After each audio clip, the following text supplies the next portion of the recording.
We still have Mike Maignan. We still have Mike Maignan. Mike Maignan is flying the flag high. Mike Maignan flying the flag. He was suspect yesterday. Yeah, like how we. I mean, Mendy's doing good in Saudi. Guys, read the room. Okay, sometimes the lie is more true than the truth. So please, let's go. So guys, there's some brothers out here. The lie is more truth than the truth. What is that? That's no. I'm tired of this goalkeeper. I'm tired of this goalkeeper laying the brothers down, Kenny, as a race, we have to defend. Kenny, as a race, we have to defend our own. We have to defend our own man. So, guys, I can't defend the goalkeepers. I can't defend the goalkeepers. I'm sorry. Wait, hold on. So, guys, so we'll talk. So again, we're gonna get into United against Galatasaray and just break down Onana. Like, that's going to be the main thing. There's a lot to talk about the game. And things are getting, but we're going to talk about Rihanna, man, because Rihanna is lost United the game. So we'll delve into that. We're going to talk about Jude. We've got to talk about Jude again, and we're going to talk about why Rodrygo is sending his clone from Alaska to Brazil while he stays in Madrid. We're going to talk about that. So talk about Real Madrid, Jude Bellingham being crazy. Maybe talk a bit about Joselu and their chances. Then we're going to go over to Arsenal, dropping a 6-piece. Are Arsenal not a threat? Or are Lens just a complete trash crap team? What? Do we have to talk about Arsenal? Yes, we do. Or else Arsenal fans will attack me. So I'm doing this for my own safety here. So we're going to talk about Arsenal, their 6-piece. Do a nice little UCL roundup, and maybe just talk about who we think are those dudes, that dude of the week, bricks of the week, and all that kind of stuff of match day 5, and maybe look ahead to match day 6. So guys, settle in, have a drink, have your meal, like the vid. Please, everybody just drop a like. It doesn't cost you anything. Just please drop a like. I'll truly appreciate it for this vid's algorithm. Subscribe if you're new for the home of football analysis. And yeah, man, let's go in and get it. And if there's anything you wish to add into the show, please feel free to send in a super chat. Your super chats and your dubs is what keeps this channel flowing. Okay, so let's deal with this right now. So let me get my marker. So, okay, first things first. First of all, shout out to Copenhagen. Now, I'm a jinx. So I heard that it was 0-0. I was like, whoa, no way, 0-0. Literally, the moment I switched to the Copenhagen game, they give a penalty.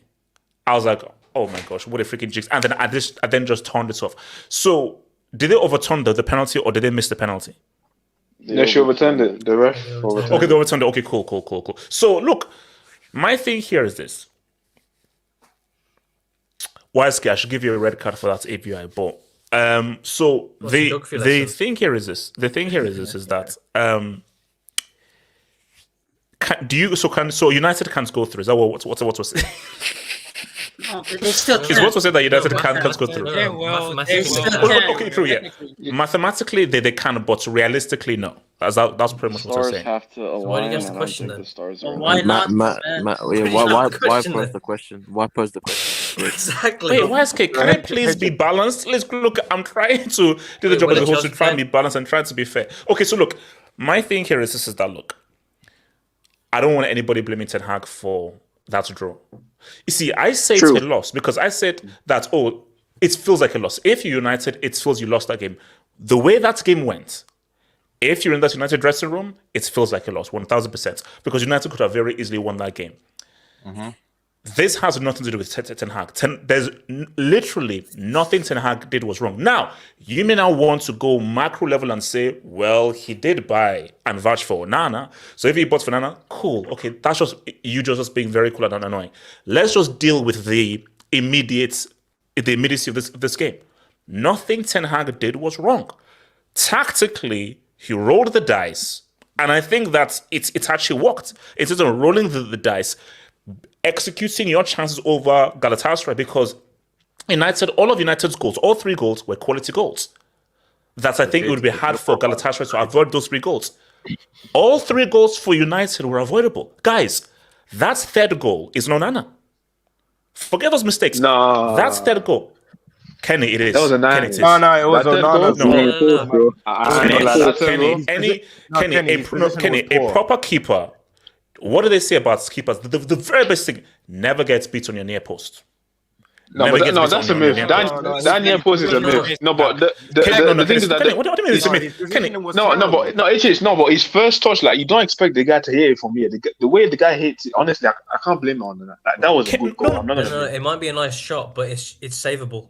It's savable, It's savable. No, Kenny, a proper keeper save. Basically, when I saw that, put it this way, Kenny, Bruno Fernandes, it's hard to save that. That shot by Bruno Fernandes, see, Garnacho, it was so close, up in the roof, you can't save that. Bruno Fernandes, that's a quality goal. See, when I look at Bruno Fernandes, I can't blame Muslera there. I can't. He hit that thing beautifully. No, but HH, you can scratch the 3rd goal. The 2nd goal. Yeah, the second and the first. Yeah, that's the big one. No. That's No. But Blake, see, no, that's you're missing my point. No, the key point here is those 2. No, that's easy. Of course it is. The 3rd one is a mistake as well. No. That's my thing. You see, because no, those 2, like, bro, like, there's nothing to discuss. But people will say, that 3rd goal is an amazing goal. No, that 3rd goal wasn't an amazing goal. Onana, your positioning was poor. It's an amazing shot. It's an amazing shot. It's both. The goalie should save it, but it's also a good strike. Let me say this, man. To be fair, Kenny, a lot of Chelsea fans criticize Kepa for letting the same type of goals in. Yes. Kepa be letting those type of goals in. No, but the thing is that he wasn't outside the shot. Like, the touch, like, he doesn't expect the guy to shoot from that angle. I don't think his positioning is that bad, but for me, the shot was just really like... No, but how do you think? Where do you think he should be then? I think his position is. If you watch the replay from behind, his positioning's so poor. I don't know what he's doing. He's too far on the. I think it's. Matt, Kenny, stop reaching, man. No, he's right. Kenny, when it went in, I was like, first of all, Onana, I was like, did you do no? Because Jesus, thank you. Now this goes to our points and a larger discussion here, which is this whole thing of the modern keeper. Why was his positioning so bad? That? Because his mindset is always play up because you're a sweeper keeper. If you're a sweeper keeper, you are always several yards off your line because you're looking to sweep or just to combine and come into the defensive line. So because you're always up on your line, his positioning was bad. So when you're so far off of your line and everything, and the guy shoots from there, then you're screwed. If your focus is be a quality keeper, and that is your focus, you will know that concentration always be especially when you're up 3-2. Concentration. Because if you were just focusing on being a quality keeper, make sure my position is right, anticipate anything, he's not where he is. Because let's keep it a stack. Onana lost to United this game. We need to stop. Okay, hold on. So, hold on. Before I come to AK, let me just do my overall thing and come to AK. My thing here is this. It was an end-to-end. I feel what Ten Hag did, I wouldn't have advised, because I would have advised playing a slower game, a bit more tricky. But Ten Hag rolled the dice, and I'm sorry, I think it worked. Because in terms of United executed their chances, and United Galatasaray didn't break down United ever. They didn't really break them down. Because the key thing why I said that Ten Hag, it works for him. The 3 goals that Galatasaray scored, those are where all of United's are making, where they're just literally mistakes by one man. All 3 goals. In my view, all 3 goals. Not all 3 goals. For United, all of 3 of those goals were quality. Garnacho, great transitional play. Bruno, wonder goal. The 3rd goal, super team play. So you can't... The game at Old Trafford, United, that's just poor defensive and poor concentration. So that game at Old Trafford where you were leading and you then give away the lead, I look at the defense, I look at Ten Hag, because Ten Hag, you are coaching the defense. Why can't your defense maintain their concentration and keep themselves in the game? So this wasn't the Old Trafford game was on the defense and was on Ten Hag. This has nothing to do with Ten Hag. The defense did their job.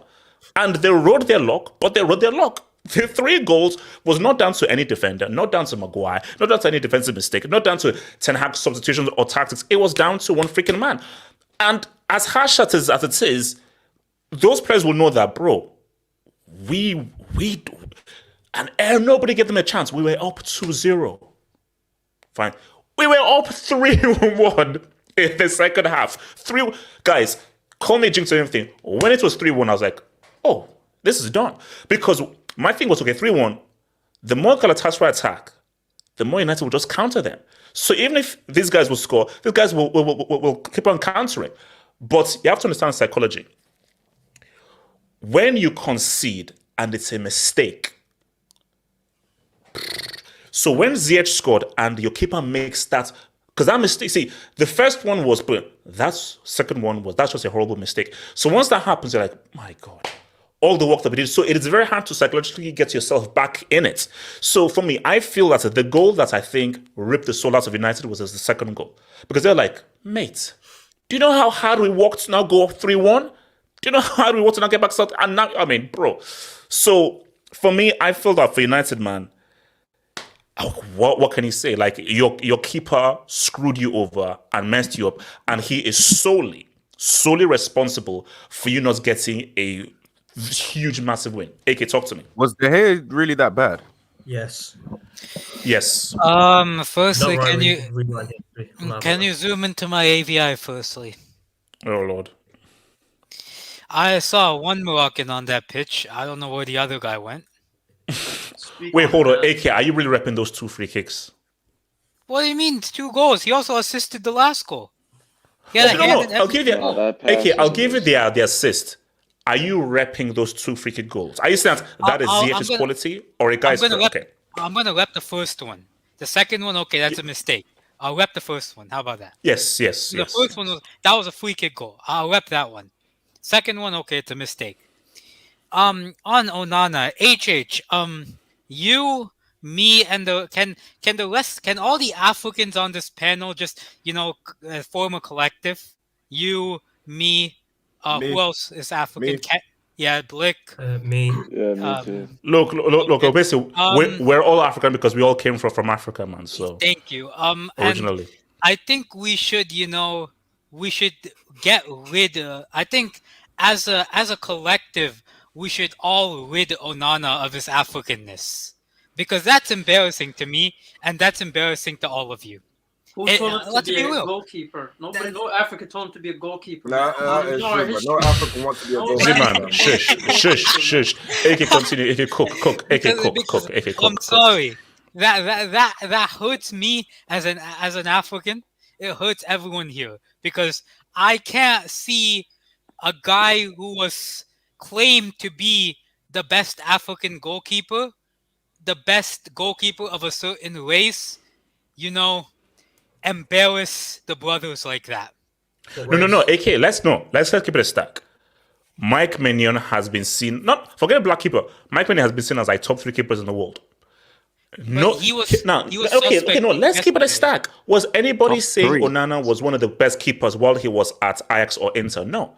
They just said that, this guy's a good keeper. Last year at Inter. No, don't give me like, no. Guys, let's keep it a stack. No, guys, let's be fair. Hold up. People were saying he was better than Alisson. Yeah. Blake, you're lying. I'm not You're lying. lying. Man United. Blake, you're lying. People said he was the man of the match in the Champions League Streets, final. talk to me. Streets. At any point was Onana seen as a top 3 or top 2 keeper in the world at any point in time? Yes, he I was. say that's a lie, bro. CL final. After the CL final. Okay, wait, hold on. AK, continue. AK. I'm not even lying, HH. After the CL final, they were saying this guy is top 5, top 3 in the world. They said this guy was the second best goalkeeper in the Prem when he came to United. Your own friend, I heard that. Your friend Terry Fleurs, I remember, said that he was better than Ederson. We don't recognize that guy. Yep. So Yes, you do. He's part of your collective. A lot of people on some podcasts were saying he's better than Alisson. So I mean, exactly. I mean, this is sad. This is sad. I mean, I don't understand how that second goal. The ball, you holding on to the ball. Yeah, that was weird. That was weird. Holding on to the ball. Okay, first goal. Okay, it's not good decision making, but okay, fine. The third goal. Okay, fine. The second goal. That's literally that's what is that? That's pee-wee goalkeeper thing. A 4-year-old knows that when you catch a ball, you hold on to it. that's an own goal. I mean, So what do you think it is? Because he wasn't making these many mistakes as Ajax or Inter. here's the simple So is thing. it a confidence thing? Is it because he wasn't making these mistakes as Ajax or Inter? So I do think the structure at Ajax and Inter did benefit him. Inter had a far better defense than United, so did Ajax. I will be honest. If you have Maguire and Lindelof in front of you, there will always be a lot of chances coming at you. So that's one thing. Like every single time you see United, they have so many chances like coming at them. So that's one thing. Like they concede a lot of chances, and I do think that when you put this guy under a lot of pressure, he will crack, and that's the thing. Like Inter never put him under that sort of pressure. Even in the UCL final, it was about his kicking. How many saves did he make in the UCL finals? Like legitimate saves. He didn't make many legitimate saves in the UCL final. What about that Foden goal? No, I think it was just that Foden chance. That Foden 1v1. There's a Holland chance. Did you say black don't crack? So hold up. Kenny, that's your warning. Next is a yellow, bro. Continue. I mean, he ain't wrong. I don't think they were referring to pressure. This is just and United. I mean, yo, that's crazy. That profile's crazy. Oh no! I mean, Africa has a terrible rep today. We have to Africa. We have to nation. That's not all of that. Yeah, I don't claim him. No, come on, don't put an entire content under the bus. All of us. Not him, bro. Samuel Eto'o has to do something. AK, there is no chance I'm inducting a whole continent. You must be like, No, I'll induct you can't do Europe. that. You I'll can't do induct that. Europe. Yeah, I'll induct Europe, for the crimes Why of the would you past. induct All the work Yassine Bono did in the World Cup is undone all by the work Onana. My guy did. All the work my guy did is ruined by this idiot. Samuel Eto'o. Actually, but let's keep it real. Yasin Bono, Bono is still holding the flag high because he's still money. But Saudi as well. But beyond the keeper, now, it's like. Yeah, I have. Was this all about just really the keeper? Because I think that not at all. United's decision making, like when you have their players' decision making is absolute trash. There was like a sequence where like Mainu played it out and passed it to McTominay, who then passed it to Shaw. And the sensible thing there would have been like they were on like the left side of the pitch. The sensible thing there would have been to keep possession and slow the game down because they were still I think 3-1 or 3-2 up at that point. But what did Shaw do? He immediately tried to play a through ball to Garnacho. The defender intercepted it, and Galatasaray were able to build another attack. United are they're so 100 miles per hour. Like there's no sense of calmness. There's no sense of game management there. And let's be honest, HH, that game wasn't ever in control of either side. That was vibes the whole way through. But if you're Ten Hag, notwithstanding Onana, didn't he get it right? He gambled, but didn't the gamble pay off from Ten Hag? If you don't count the Onana mistake, to a certain point, because let's not be stupid here and think that Galatasaray were under control. Galatasaray created chances. That Icardi offside goal was a sliver offside. They had chances through the likes of I think Zaha had 2 chances at the end of the game. Aktürkoğlu had a chance. Like they had chances. But simply, let's see. You have 2 ways. United could have progressed this 2 ways. One is we sit back and they now have to break us down, but then we now have to do a counter. That's one thing. But what he did was, okay, we'll gamble. And when you gamble, you have to ride your luck. And they rode their luck. But if you think about it, if you take, notwithstanding the Onana thing, it worked in terms of they rode their luck. And I think it's on us fine. Because see, if let's say that's a Icardi goal stood and it was onside, and let's say they really broke them down and they scored those goals, well, United, it didn't work. But the 3 goals that they scored, in my view, they were down to the keeper. Those 3 goals were not a sense of like them creating the chance and then break down United defense. It was a mistake by one man. So in the sense, you can't blame Ten Hag here for his approach.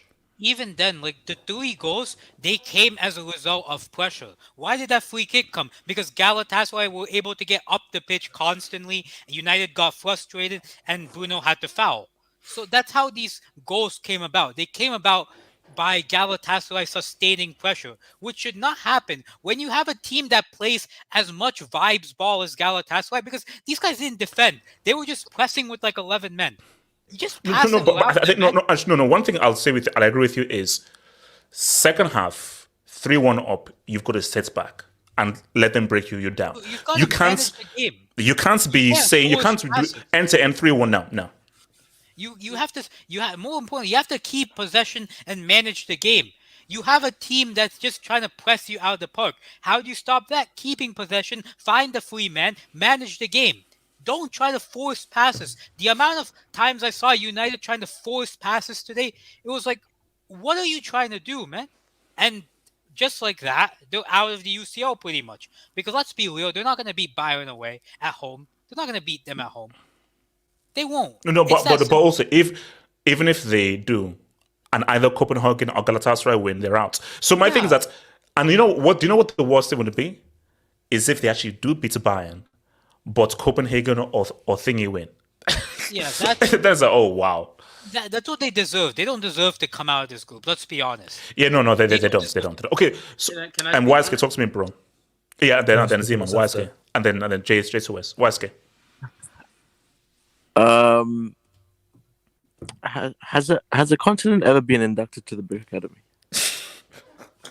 YSK, a continent that gave us George Weah, a continent that gave us kind of Nwankwo, JJ Okocha, Yaya Toure, Drogba, Salah, Mane, Ziyech. No. What has Salah done? This, Jesus. See, YSK, don't you dare blame this on an entire continent. Hold on, no. I'll say whatever the hell I want. I don't know who gave this. So when Onana, obviously everyone has a dream at a very young age. They all have dreams. I wonder who turned around and told Onana, "Oh, someday you'll be a great goalkeeper." What case study did he look at from the continent of Africa for a great goalkeeper? What does he have? What is he looking at? So you're telling me now this guy wants to be a trailblazer in this position? Is that what we're trying to say? To be fair, I'm sorry. YSK, I don't know what it is. Respect Bruno, man. YSK, hold on, but YSK, did you see where he had the ball in the middle of the pitch, took away two players and pulled out crossfield pass? Yeah, no, that was great. Yeah, I mean, bro, if I wanted to keep it in roulette, bro, I put freaking McTominay in goal, man. I just random aimless roulette. Why? Should we blame Pep for this? Well, is Pep to blame for this? No, we're not blaming Pep. I wonder if did this guy become a goalkeeper because he couldn't cut it as a midfielder or something? That's what I think. That's what they said about Bartes. That's what they said about Bartes. Bartes was an outfield player who was actually pretty good. Couldn't really get it, but then he became a keeper. So I think that's why. You just squeeze yourself in any position. He's not a midfielder.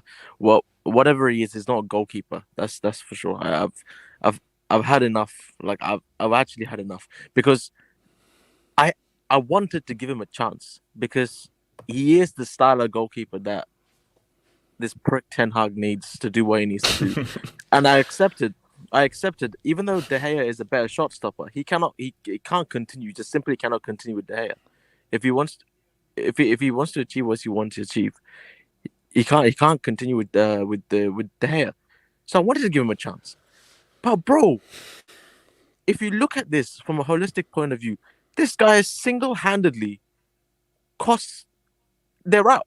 United are out. I'm sorry, they're out. Because I swear, HH, Bayern better not go easy on United at Old Trafford. And I need either I need. So, is there a scenario where United could end up in? Yeah. So if United beats Bayern, and I think Copenhagen, I think he draw, then I think that's no. If If they draw and United win, the United qualify. Hold on. So wait, can bring up the table. Is that on goal difference? For Europa, it's they win their game and then So if United win, that's 7 points. If Copenhagen and Galatasaray go, then once. Yeah. If United beats Bayern and Copenhagen and Galatasaray draw, United go through. Bayern, I'm pleading. Please, do not go easy. Do not put your C team at Old Trafford. I want to see your main players at Old Trafford. I want you to levitate this team, making sure that Europa isn't even an option. There's a lot of receipts, HS, that's gonna pop up. I don't need that right now. Bro, I wish you guys could go to Europa Conference. Oh no. Man, I wish they gave 4th Europa Conference. Honestly, YSK, we need a United Liverpool Europa final, man. Honestly, come on, bro. The streets. No. Listen, I'll let Liverpool handle Narnia and Gotham FC. I don't need that right now. That's just hate. Okay, well, let me say this way: is this draw anything on Ten Hag? Is Ten Hag to blame at all? No. Up until 3-1, he got it right. He got it right up until 3-1. I don't know why you would carry on playing bleep test football when you have a 2-0 lead away to Galatasaray. Just relax. Calm down. Like, you don't need to go 100% all the freaking time. Knowing that defensively this team is ass. You got a brick like Onana in goal. You gotta just calm down. Slow the pace of the game down a little bit. He should have brought Maino on a lot quicker. To be honest, like he should have brought him on a lot quicker. Because AK's countryman, I don't know what he was doing. To be honest, I didn't even. He was a non-factor in the entire game. He's not a countryman. They call him Africa's Andrew Tate, but so. A baldy prick. I don't know what. Thank God he's on a loan. He's not on a permanent deal. Thank God for that. I thought it was an obligation to buy that. Oh, Jesus. Well, are you obliged to? Break that bond. ASAP. Break that bond. No, but like, look, it's still has Boaske. One man is responsible for this draw. Unfortunately, okay, yes. so that's third goal on Onana or a great goal. Well, okay, it wasn't a great goal, but I don't put 100% on Onana for that one, to be honest with you. But it came out unexpected because the touch, that touch was crazy. Like that touch took it away from Onana. Onana's positioning might be the worst positioning for a goalkeeper I've ever seen. His positioning might be up there with the worst. Because I don't know. Even with the free kick. Wait, hold on. Wait. Kenny, do you have that anti? The Adam B, please. Can I just go to that anti? And where he's wearing like the anti, like head side, everything, please. All right, continue. That free kick. Shout out to him. He did his thing. Why is he so pissed off? No, I don't think he's pissed off. I think he's happy. He looks kind of creepy. I can't lie. Look at those eyes. Because I don't know Look at what the the eyes. expression is. Because it's like, what is that expression? It doesn't even make sense. Because just consider a bad goal, but why do you look like him? Like, I can't believe it. He's locked in. Look at the eyes. He's Look locked at in. the eyes. He knows his parlay. He's 100% focused, man. This is him 100% focused, man. Yo, hey, Church, can I speak afterwards? Yeah. Bro, I don't. Honestly, I'd rather get, because I feel like if by some miracle they get through, they're going to get. Bro, I don't want to face any of these teams in the next round. I actually don't want to. I don't want that, because I feel like it's gonna get like bad, like really bad. Like at the moment, it's almost like they're escaping any tragic situations right now. Because I feel like if they scrape it through with second place and then get a big team in the round of 16, it's gonna end up. I feel like it's gonna end up really bad.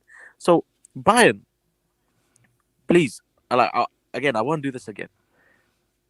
Make sure you turn up to Old Trafford full strength. Well, but Wesley, you say this though. They couldn't beat Copenhagen at home. Oh wait, HH, have you seen the show Lupin? I've only seen clips. I've not seen the full thing. Why? Are we sure this guy's Lupin in disguise, and the real Onana is like hiding somewhere? No, wait, hold on. Yeah. One more thing. On the whole, by the way, like, this guy was making these mistakes at Ajax and Inter. Nobody spoke about this shit because one, Ajax, because of the style of football that they play, it I don't know, it just suited it, that his passing range and all this is suited, so he hit all that. But Inter, I've seen 30-minute compilations of this guy's mistakes that he's made at Inter, screwing up passes, making brick mistakes in his own half.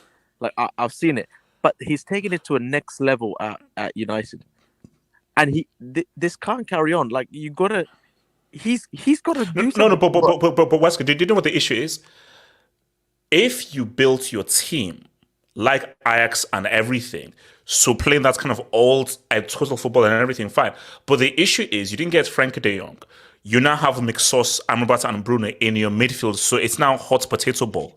So the reason why you brought Onana here has now become futile. So now, instead of the whole total football, we're now focusing on his mistakes now. So his mistakes are a lot more expanded. See, as Ajax, they played the total football. Inter had a much stronger defense, which means that you didn't have as many mistakes. No, but you know the mistakes at the moment, at the start of the season, it was to do with being pressured and struggling under teams pressing them.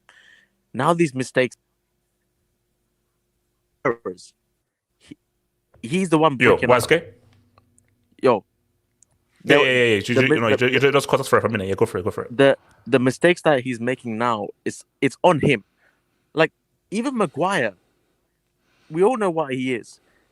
But he wasn't terrible. Like he wasn't bad today. Like it wasn't like he made any serious mistakes. Same with Lindelof. Same with that Brick Dallo and Lauren Lambasaka. So these dudes didn't make any mistakes today. And to be fair, passing from the back, they were alright. Like we know what they are. So for the quality that they are, they were alright. This guy needs to fix up, bro. Because What happened? No, yeah.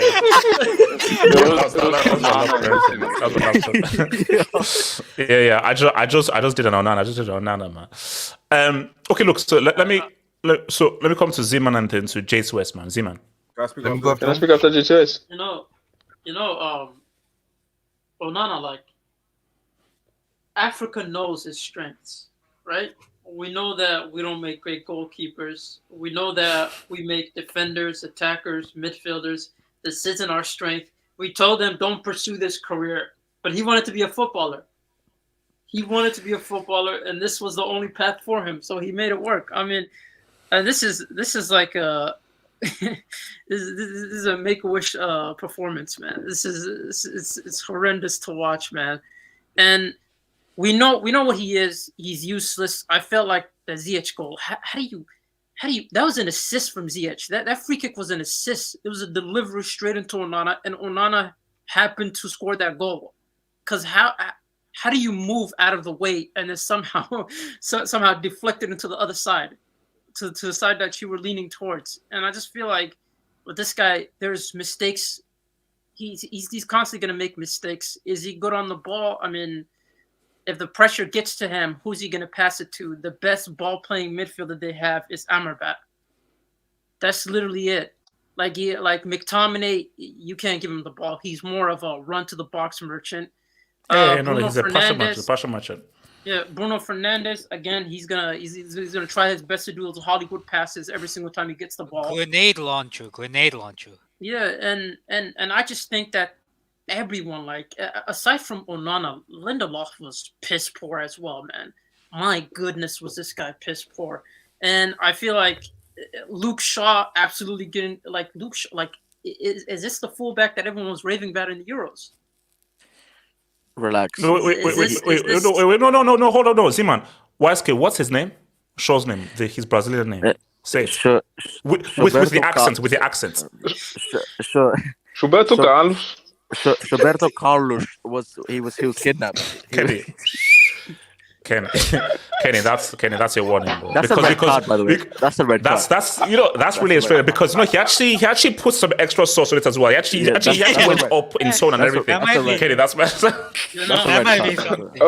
red card. That's a red. Kenny, but still, Kenny, never say that ever again. Never say that again. Why did you go high pitch? Why did you go high pitch? Okay, what?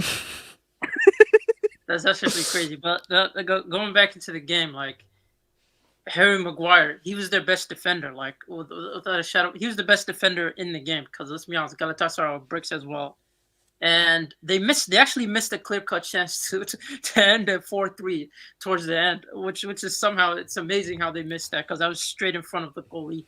I was straight in front of the goal. The goalkeeper wasn't even there, and yeah, this is, let's be honest. Like, I'm sorry, I can't do this. This is not on Ten Hag's. This game particularly, yeah. If you're talking about performances, it's not on him. The players fell apart. But again, who recruited these players? Nobody wanted Amrabat. Nobody in Europe, literally everyone was trying to avoid signing Amrabat. We signed a serial killer not to sign Amrabat. Like, this is, like, this guy, everyone was trying to avoid him. You signed him. What happened to Mason Mount? Your 60 million signing. You don't trust him that much. And Varane isn't getting game time because of tactical reasons. But the likes of Lindelof and Maguire are. So I'm sorry, like, he did this to himself. Correct me if I'm wrong. But is Amrabat living off of running back and tracking back Mbappe in the World Cup? Don't forget the tackle. And also the Spain game as well. The Spain game as well. I don't want him. I don't want him to start for the AFCON. He starts it, bro. Okay, hold on. Let me come to Jace West and then to Pulik. Jace West. I mean, and then Kenny. I mean, I've got like a whole slideshow of the Onana memes, man. Like, too many. Well, I've got like the yoga one. I've got this one. Wow. Whoa! What? Yo. This one. Oh my. It's worse. It's worse. Come on. There's just two, like it's come back full circle. We were waiting for How the does anonymous one to go. player he have has this the many, greatest bro? How does movie one time. player? Bro, Waske, I'll be real with you. I've never seen a player have as many. I don't know what this is, though. Yeah, I don't know what this is. I don't. Yeah, because, bro, I've never seen a player have so many memes. You know? Yeah, in such a short time as well. Yeah, we had like a month break of Onana memes because he was doing what a goalkeeper was meant to do, like saving the ball and keeping the clean sheet. But today, like, he nearly. I think he scored 2 goals today, basically. Like, the first goal, that's on him. Like he did the João Felix assist where he didn't touch the ball. Oh yeah, he moved to the side and let the ball go in. And the second goal for Galatasaray, I mean, like, it's a good punch to go into the goal. Like, how do you grab the ball, but then you let it leave your hands and go into the corner of the goal? It's just weird. It's weird. I don't know. Like, was he in the Matrix or something like that? Bro, the trajectory of the ball was insane. I'm just trying to figure out how it went backwards. After No. Basically, no. My only explanation is check his bank account, because it's as if 100%. he got it and said, "Wait a minute, no." And then because it's like if he held it and he then pushed it in. So my only explanation is just check his bank accounts, like tonight and tomorrow. And then I'm seeing people online saying the first goal, it's because the players were in the way. I'm like, I'm sorry, the players were in the way. What the fuck does that mean? No. You knew they were going to move. No. People do it. The 2 players were the Galatasaray players because that's their job, is to block his point of view. And then as the shots, which is what you do, they then split apart.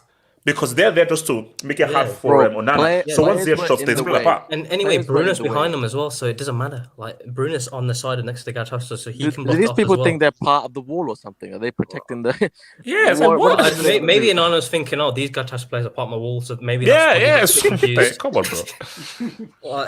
And then the third goal, people saying I know it's a good shot, but his positioning, he's near to the left post than the right post. Like, what's he doing?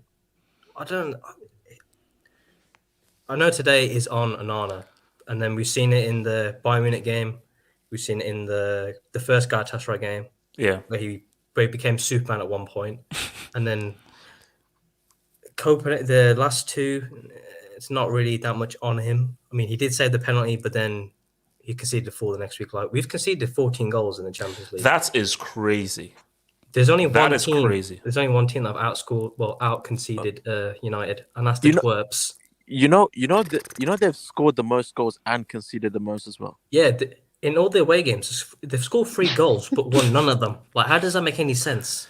That is crazy. I mean, 14 goals conceded is crazy. Yeah, and then at the actual game today, I actually watched it for once. Like, I haven't tuned in for United game for a while. I just sort of see what happened. Amrabat and Scott McTominay as your pivot in midfield. I'm sorry, like, what is that? Like, McTominay played another 90 minutes again. Like, what is this guy? People are saying, he scored a goal, so he had a good game. I'm like, are we basing midfielders off goals nowadays? Like, is this what football's come to? Yes, yes, everything's upside down. He's now based because isn't he the top scorer in qualification? You know, he's now the goal scorer. Lukaku. No, anymore.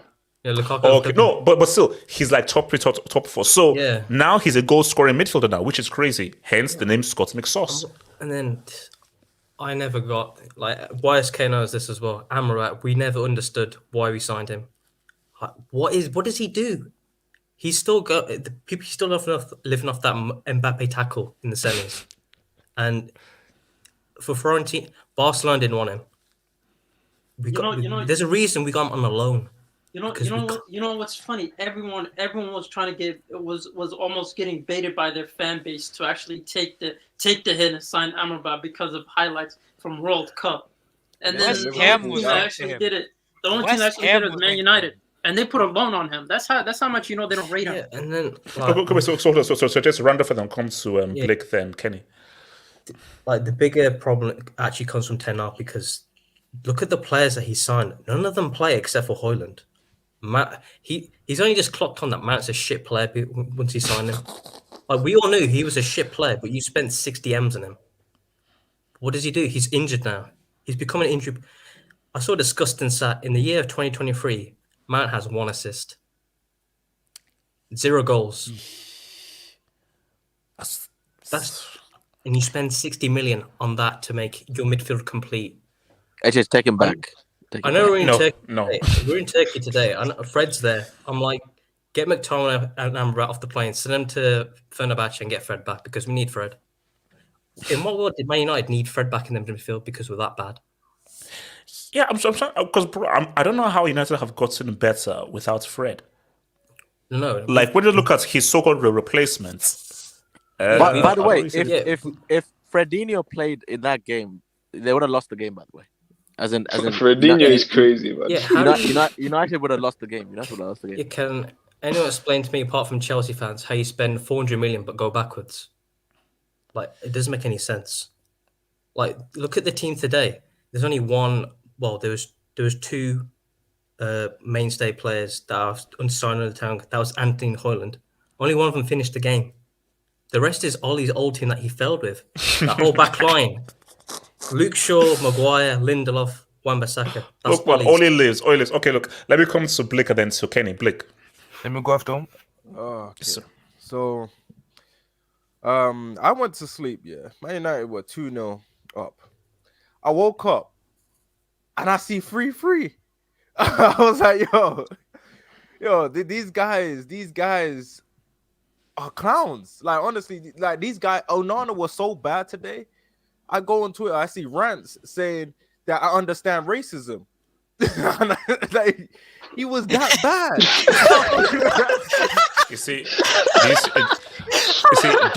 Do you see why we can't advance? You see why we can't advance? Oh no! He said we're not all that bad.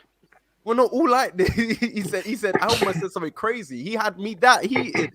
Bro, he was that angry. He said he knows some white people said something. Yeah, he said I know white people slipped up if I'm that heated. But see, my thing though is look, because what's made it crazy, see, 2-0 is the one thing, 2-0, but it's valid that they were 3-1 up in the second half. Exactly. When you're 3-1 up away from home in a must-winning game, I think Zeman made the point you have to change up. See, I don't put this on Ten Hag. The only criticism I give of Ten Hag is 3-1 up, change up. Sit deep, make them break it down, counter. So you can't make it an end-to-end game when you're now 3-1 up in the second half away from home. You can't. It's too much of a risk because if you now... Because here's the thing here. If you sit back and you now force them to now break you down, do you give away those free kicks? Because those free kicks you gave away because it's seesaw, and because it's open, somebody has to now make a tackle which ends up in a free kick. Whereas if you now sit back and now break you down, you don't maybe give away those free kicks. You now give more corner kicks. So yeah, Ten Hag, you can't be that. It doesn't make sense. HH. Another. There's 2 teams that got to blame for the bad English representation. Now that's Chelsea and Liverpool. Look what we done. We let Man United go here and put themselves in a situation where they're gonna get grouped. They've scored the most goals and they're bottom. They had wait. Isn't Højlund one of the top goal scorers? Wait, hold on. How does that work? How do you score 12 goals, the most goals, and you are bottom and you've got a GD of -2? Yeah, you see why it's Chelsea and Liverpool's fault? Because even though we were bad last year, we weren't getting grouped. We were bad, but we weren't getting grouped. Wait. What'd you say? We scored 16 in the Premier League, but we scored 12 in the Champions League in 5 games. Like, how does that make any sense? It's an enigma. This team is backwards, man. And I'm glad that Liverpool avoided signing Andrew Tate, like because that dude is just not it, man. Even when I saw him play, I was like, I don't understand the hype. He looks like a West Ham level type of player. He don't look anything extraordinary. He just seems like a guy that's just a road runner for the most part. He runs, he tackled Mbappe, and that's all I know for what he did. And Onana, man, man. Like I'm gonna say this again. Was De Gea really that bad? People say De Gea was bad, but did you concede this much with De Gea? They did. This much with De Gea? No, don't forget there was a whole 2 hour HBO Max documentary that came out in the summer. Yeah, no, because remember, you have a lot for Onana in 1 year. No, you're remembering peak De Gea. De Gea towards the end, the mistakes were piling up, and then they were bad. But he was somewhat good enough to win a Premier League. You can't win a Premier League with a terrible goalkeeper. Yeah, I mean, but look, it's okay. Look, let me bring your boy Kenny and then to Barry. Kenny.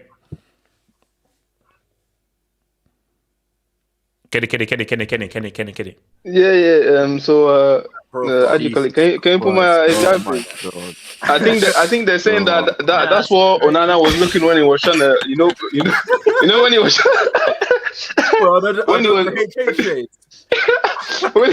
when he was trying to build the wall, to protect himself during the free kick. I think that's what it was looking like.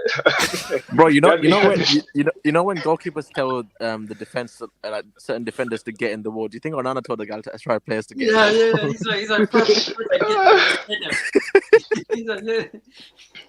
like pointing at them like this way. Wait. It's funny. Like this guy spent like 3,000 years saying blah blah blah.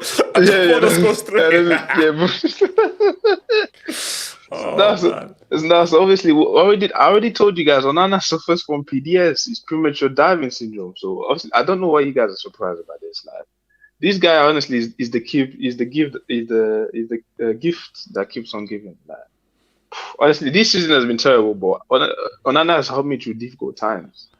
I'm not gonna lie, lads. This guy is too funny, man. He single-handedly caused Man United this Champions League group. Like, you might have lost money on your transfer because, but this you spend 50 million on him and you're going to lose money as well because you're not going to qualify to the groups. Like, you man must be pissed right now. You guys really thought he was getting an upgrade after that? Honestly, as Man United, it must be tough because after the hair again, Onana, like, nah, this is terrible. Onana, like, but Kenny, and pass out from the back. Kenny, what? I'm hearing that. What time is kickoff? What time is kickoff? Let's not talk about that. I'm hearing that. I'm hearing Onana taking certain payments. Obviously, it won't be surprising when you know who the legend of his country is. I mean, let's be real. Kenny, you don't. Let's be real. Kenny, don't buy into the stereotype. Don't buy into the stereotype. Don't. Wait, does Onana have a big family? Does Onana have a big family? He might need the money. Actually, you know what? Barry took up the mic. No. Kenny,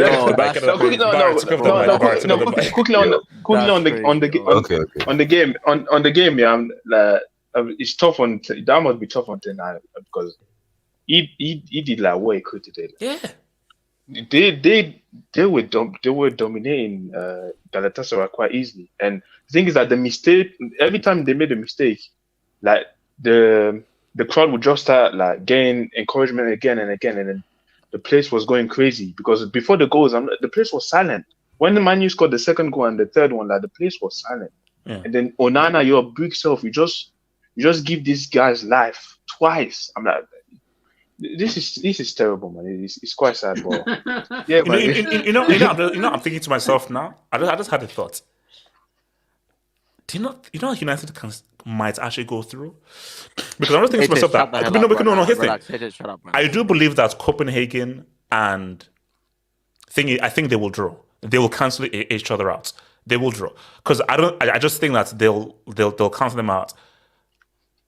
So my thing is what team does Bayern put out? That's the thing. Is what team do they put out? They're putting out their starting 11. Hold up. Why would they put out their starting 11 when they have to kick him like that? That's it. After what happened? It's quickly. Lastly, can you put my AVI? Obviously, last time they played against Copenhagen, that was what certain Man U fans look like. Obviously, now in the picture. No, guys, I'll tell you right now. I think guys, guys, do you want to laugh? After we are done here, if you want to laugh your face off, best comedy, go to Football Fans Tribe and watch Henry's interview. Because that's like the interview like Nigerian football fans. This guy, he literally, this guy is like that is my comedy supplement. I cannot wait to hear that one's reaction. Because what is he going to say about a Cameroonian? That's what I want to know. No, obviously that picture was the last time against Copenhagen, but this week now is even worse. If you can look at the AVI, like the guy is stressed right now. So. If anyone knows this one, you fan, please call 911. Kenny, what time is kickoff? Kenny, what time is kickoff? Shut up. Oh boy, Barry. Go to Barry. And I'll take your dubs after Barry. Barry, talk about Barry. Yeah, can you hear me? Yes, sir. All right. That was a wild game. And I think people overanalyze this whole situation a bit too much. Yes, maybe you would have liked that United were a bit more composed. Yeah, Lindelof and Amrabat deciding it. But look, it comes down to one guy, Onana. Because I agree with what you said. After that second goal, after that free kick that happened, I think his confidence is at an all-time low.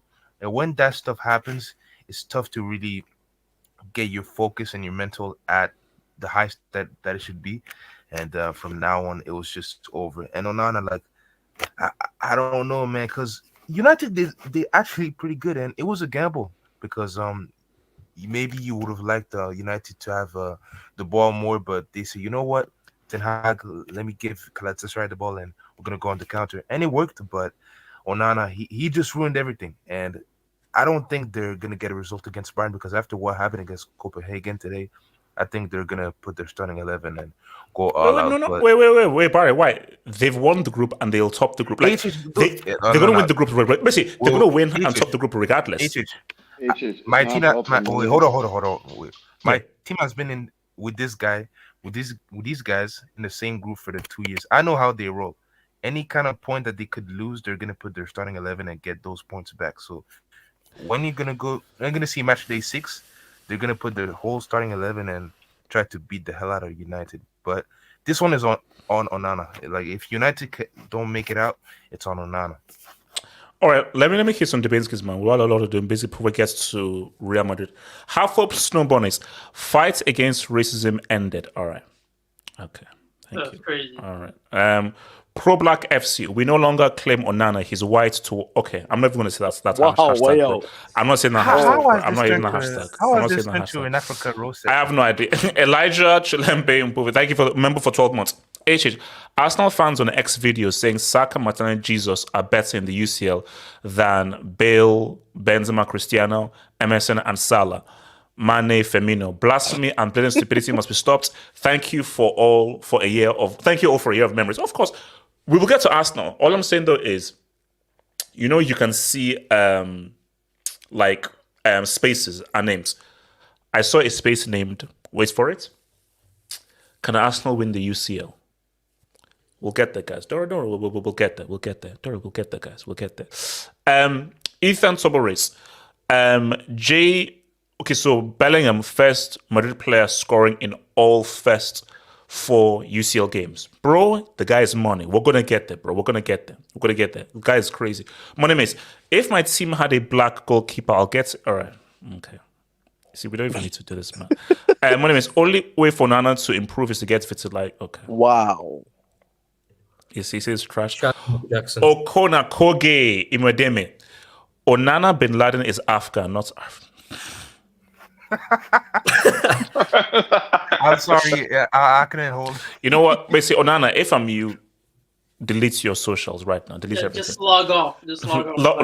Log off. Instagram, log off. Because them comments on that latest picture, bro. I'm not even going, bro. I am not touching X videos and Twitter tonight. I'm not touching it, bro. Hell no. Pause. Football breakdown. Buffon named his kid after a Cameroonian keeper to shake my head. Wait. Oh yeah, I think it's is it Kameni? Is it Kameni? Because I heard that story. He did, because I was like his idol was this Cameroonian keeper. So, but that guy was actually good though, unlike this brick. Ethan, Anthony spread Bozo disease to Onana. Nah, I'm not. Yeah. Wait, hold on. Are we blaming Anthony? Should we say Anthony should be blamed for this? Anthony must be pissed because Anthony had a decent game. I saw him dribble past. He dribbled past it. Bro, I think no, Kenny. I think it's now settled right now. I think Rafinha is the worst player Brazilian. No. I'm sorry. This guy. 45 minutes ain't gonna change that. Ziman, show me footage of Rafinha dribbling past anybody. No. HH. This guy literally dribbled past one opponent and that's it. And not to mention. Okay, no. And Ziman, my thing is, show me Rafinha dribbling past one opponent. No. For me, for me, when it comes to these type of players, it's not about skill set because they're both trash. It's GA. This is literally a GA versus GA. So for me, Rafinha has better GA than Anthony. This guy really said GA. I'm sorry, bro. These guys are ass. Like, wait, hold on. David C. David C. When he goes to the AFCON, file a deportation order. Oh wow. He's a danger to the British and international public when he plays. I'll stand in court. Oh,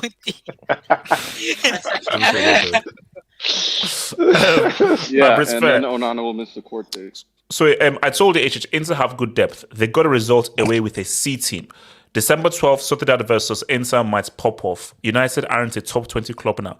Oh no, yeah, like for me, it's good because I think that game is on the Tuesday. So like that's the game I'm watching. Like no one is watching United against freaking Bayern Munich. So that's his gun because that game is winner takes all. So that's going to be a great game. Personally, I want to see a 7-0. So I'm watching the Bayern versus Man United, man. As well. Okay, so you rather watch a massacre than watch an actual football match? Yeah, that Bayern United is not going to be a football match. We love disaster classes. Yeah, of course. We might have to have a halftime hangout. So are United a top 20 club in 2023? They are. No, wait, hold on. Based purely on football, nothing to do with branding, popularity, just based on footballing heritage. Footballing integrity and relevance. Are they a top 20 club now? Yeah, if you're talking about relevance, yes. If you put relevance in there, yeah. In terms of They're football, very relevant, though. In terms of football, I don't know. I mean, they're 6th in the Prem right now. Wait, bro, who's flying a jet? Yeah. Wait, Adam, can you please first land and then talk, please? Thank you. I mean, the better question is: are Chelsea in the top 20? Yes. No. Shout out to David C. Shout out to David C. I said we'd do something. I was right. We're 3-1 up at some point, but that Cameroonian auntie in goal had other plans. Start bien dire. Respect aunties, man. Respect do not start aunties. That guy. Yeah, no. Let's respect aunties, but let's not put the bad name on aunties, man. Yeah, not the aunties, man. No, not the aunties. What are you looking at? That's what I'm trying to figure. No, Zeman. My thing is that look at the guy behind him. That's what I'm saying, bro. Hey, we know. We know.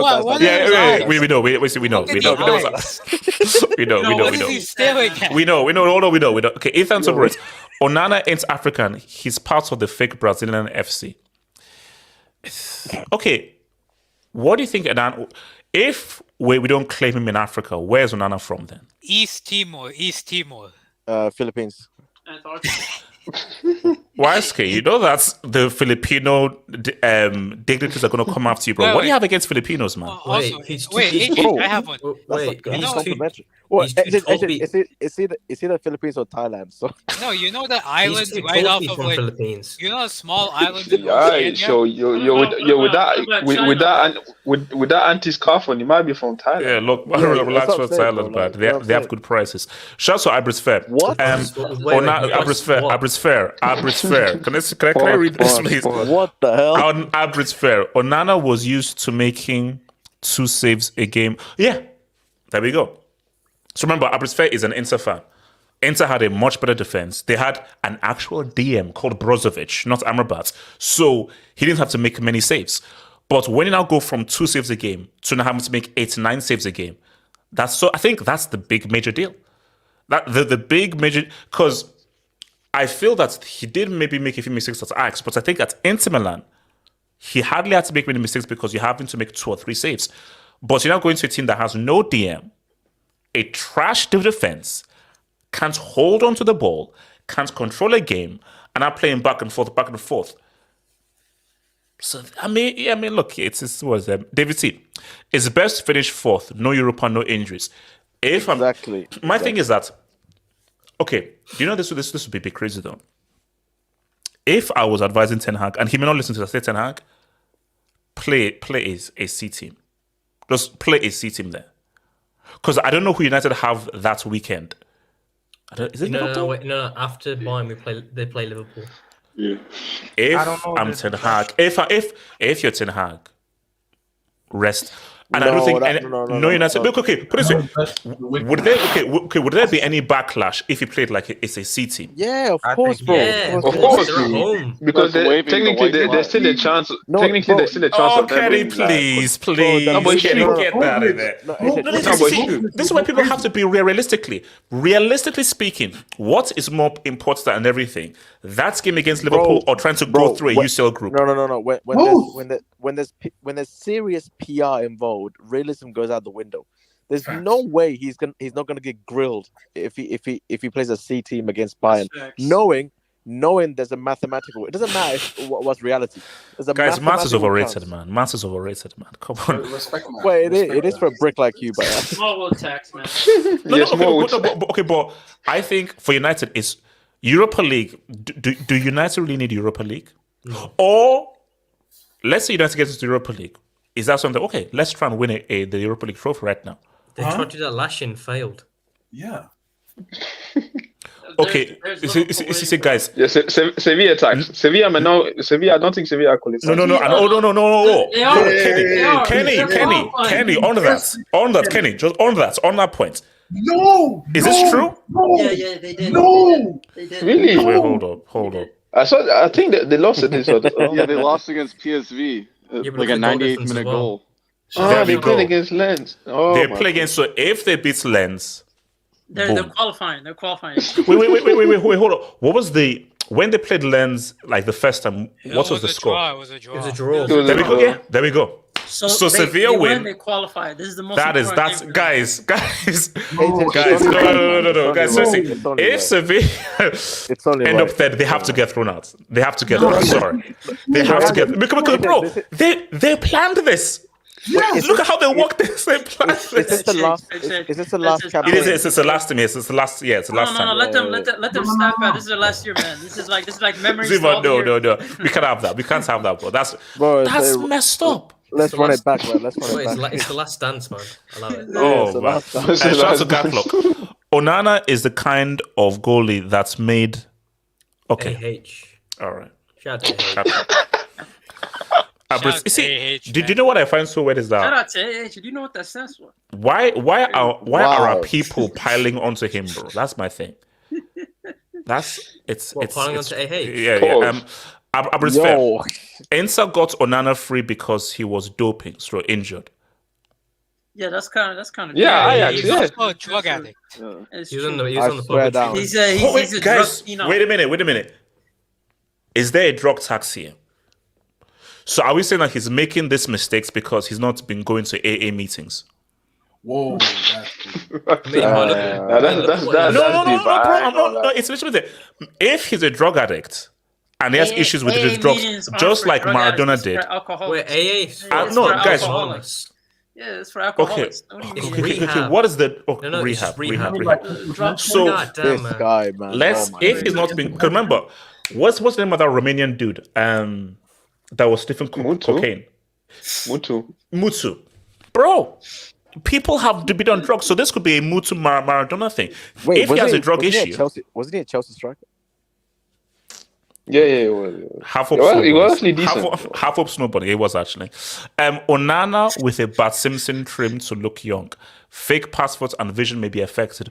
Onana still has a better. Okay. I'm not even gonna read that out, bro. I mean, I'm not even gonna read that out. Nah, Kenny. That's a yellow. That's a yellow. That's a red. That's right. Shout out to Omele. So United summer transfers are meh. Ten Hag talent ID is Basura. What is Basura? Trash. It's like garbage. Trash. Oh, wow. I thought you speak Spanish, man. No. Look, my thing here. Look. Bigger context here. He's French. Who got Amrabat? Who got Mounts? Who got Onana? That's my whole point. No. Wait. Zima. Two ways of viewing it. This game in particular, into Ten Hag. Yeah, I know that. Bigger picture. Yes, because your fault. The guys who you recruit. Because remember, if you went and got a ball controller, this is the game for a guy to control the concept of the game and take out the spice of the game. You literally don't have one, and relying on an 18-year-old to do that job. Where really, from the offset, you need a ball controller to settle the game down because you're playing away from home. So your recruitment ultimately, big picture has put you in this To situation. be fair, you did call Onana one of the best goalkeepers in the world. I never. That's a lie. One of the best. And I will burn that receipt. David C. Shaw, Wan-Bissaka just came back from injury. They were they were okay, man. They weren't that bad. They were not that bad. Abris Fair. People forget Onana was in goal for the Lucas. For the Lucas Moura 3 goals. Those were great goals. Are we gonna Are we not gonna rate Lucas Moura's? Yeah, that was goals, man. Okay. Let's be fair. Those goals were amazing. Those goals were amazing. And it wasn't a case of where Onana could have done better. Those were all 3 amazing goals. I put that on Ten Hag's crap tactics and being so open. So, shout out to your boy Ads, man. Onana has been like this since Ajax. His comms for Inter was a ridiculous CL season, which is an anomaly in his career. Hope he gets another doping ban. God damn. I'm kind of glad this guy didn't make it to the first team, man. Onana, man. Wow. Shout out to Bill AR. I grew up in the era where they won everything. United are straight garbage, and I'm enjoying every moment. AR. Thank you. Same as you. Same as well. RDS is never around when the... RDS is fake. Whenever things are going well, he's around and he's here to make jokes. Whenever things are going badly, he's not around. He didn't come around when my boy Mbappe came clutch. And he's not around here when United now draw 3-3. Yeah, he has a channel. For a draw. That's crazy, man. Yeah. O'Malley, have no fear. Timo Werner is... Oh, please. If they sign Timo Werner, that would be crazy. Yeah, that's something. That's something. No, shout out to you for something. repeating. Sevilla. Oh, wow. Bro, those are lots of emojis, bro. Wait. Okay. What do those emojis mean? Red Devils, Sevilla, Mbappe, London Cowboys. Man, you guys are good, man. You guys, your emojis came. How did you guys figure that out? Rocket science. Remember, H is 19 years old. Wait, hold on. Is that London? London Cowboys. That's London Cowboys, Turtles. Yes. Sevilla, Red Devil. Oh, wow. Okay. No, come on, guys. You guys, that was really quick how you were able to get those. 19-year-old HH is praising his peers. Let me see. Onana made me understand these. Okay. Wow. Minecraft the Diamond. HH, Luke de Jong is the UCL's top goal scorer, underrated. Wait, he's for who again? PSV. PSV. Ah, man, shout out to him, man. Shout out. AR. The starting 11 currently has McSauce, The Fridge, Roberto Carlos, Bruno, Trashford, and a B&M discount store Ronaldo. Jesus. It will take them at least 10 years. Bro. Did you guys see Garnacho shush the crowd again? As if he did that again. He keeps doing that. He keeps shushing the crowd. At some point, he needs to realize, you are dealing with bricks. You can't hit the calma because you know these can't. bricks are gonna break it up, man. Because when Cristiano did this, he knew that I've got a defense that can hold this result. You can't do this when you've got Maguire hold it, because if you do this, it's not going to be calm. Because Cristiano could do this calmer, because this goal has decided this game. If you score in the 11th minute, you best know that goal ain't going to be enough, bro. So, no, you do calmer in the 99th minute with 2 seconds left to go. It's crazy how Maguire and McTominay went from fringe guy that was about to get sold to now they're like. This is. Wait, Betsy, if those free kicks went top corner, Onana saves. Bro, that's facts, bro. That's a fact. That's actually true. That's a fact. That's a fact. Are we saying you know what's crazy? They were too easy for him, man. You need some help. So if I'm a free kick taker, you're saying to that, look, hits that thing straight at him as possible because he doesn't know how to deal with it. So if he goes if he goes straight to him bro, every time Zaha cut inside, I was terrified because he wasn't. He's trash at shooting, so he's gonna shoot straight at Onana, bro. I was terrified, bro. This is oh no, man. Shout out to your boy Father Alvaro, who says United reenacted the Anfield and Rome game in 3 weeks. Oh my god. Pretty much. All right, guys. So let's be clear here. And I believe, so before I come to a man nomad here, I wanted to know if there anybody in the panel or the streets that are still Bellingham haters. I just need to know. Is there anybody left hold on. in the streets or so forth Bellingham haters? Because I'm not a AK, that's a crazy. I'm not a hater, but I'll have something to say afterwards. Okay. Oh, Barry, I cannot wait to hear what you have to say. No. Basically, I can't wait. Because my thing here is this, and I'm going to say something that I tweeted out because it's controversial. I have never seen a more mature, composed 20-year-old take a leadership role of a team of Real Madrid stature. Messi, Cristiano, Arnan were more talented.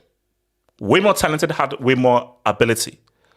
But as more superiorly talented as they were at this age, they didn't have the composure, the maturity, or the leadership role that Jude Bellingham is having at Real Madrid. Bro, he's this team's main guy. He's their main guy as a 20-year-old in his debut season. The talent level of this guy is frightening. It's frightening.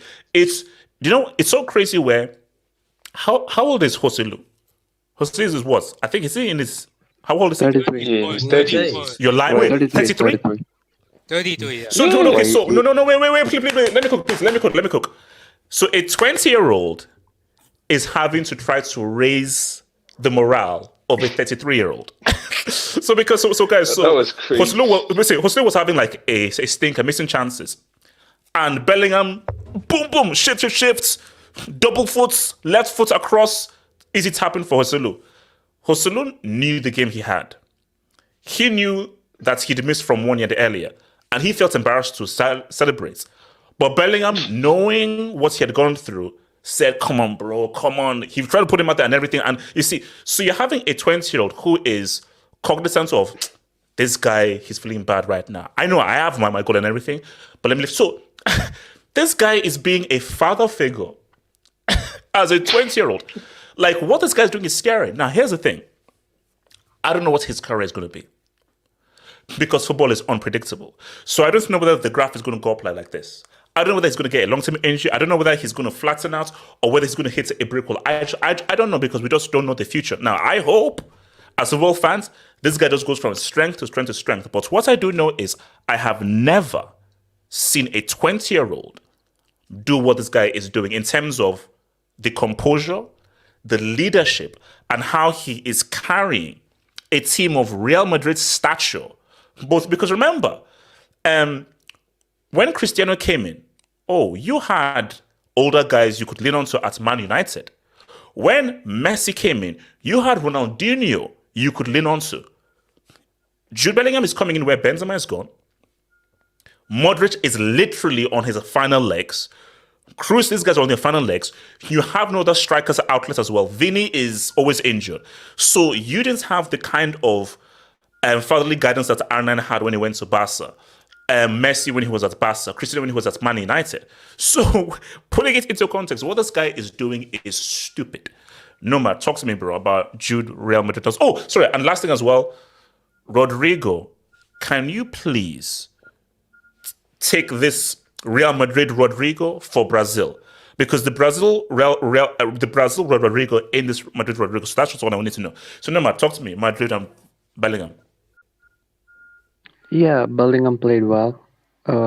He helped a lot out in the defense as well. He was getting tackled really hard by a lot of the opposition. But even then, he kept soldiering on. And the goal was good.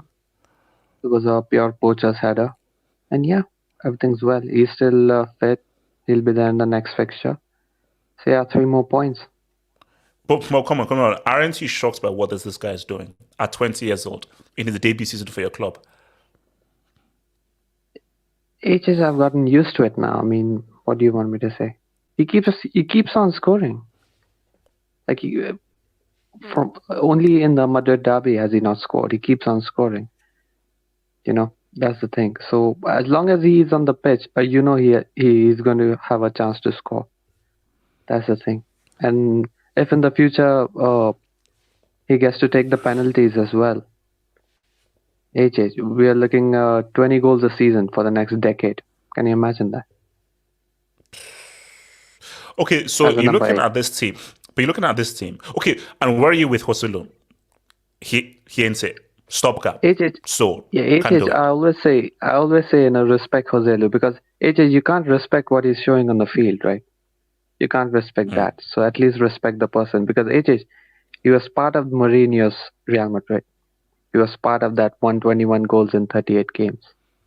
So just for that, we can keep him in mind. And he's going next summer. We're getting a new number 9. Endrick is coming in. So of course, he's on a 1-year deal. He's not going to be extended. But yeah, he's just a placeholder. That's it. But you have to appreciate that at least he's keeping fit, and he's a physical presence to help Rodrygo, to help Bellingham. Because here's what he is, and you can't really expect too much from him. Because look, they were always going to get a striker, but let's be real. He wanted the chance to be like, no, I can be the guy. Because he knows that this is an opportunity to be like, no, I am more than a placeholder. Trust me, Joselu wasn't coming here saying that, I'll be happy to know. He was coming in that, you think I'm a placeholder? Let me prove you wrong. And he wanted to prove everyone wrong. And also, as he's failed, Joselu hasn't really taken off. But his biggest problem is the 2 misses that he had. He had a lot of misses, but the 2 big misses he had, he should have passed sideways. If he would have passed sideways, there would have been a much open chance. But I think there was also a lot of pressure on him to score.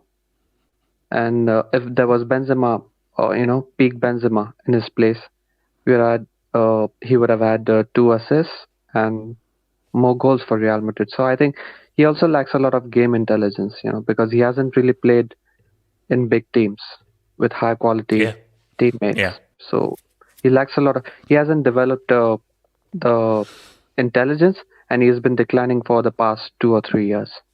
So that's what it is. So last thing before I come to Barry.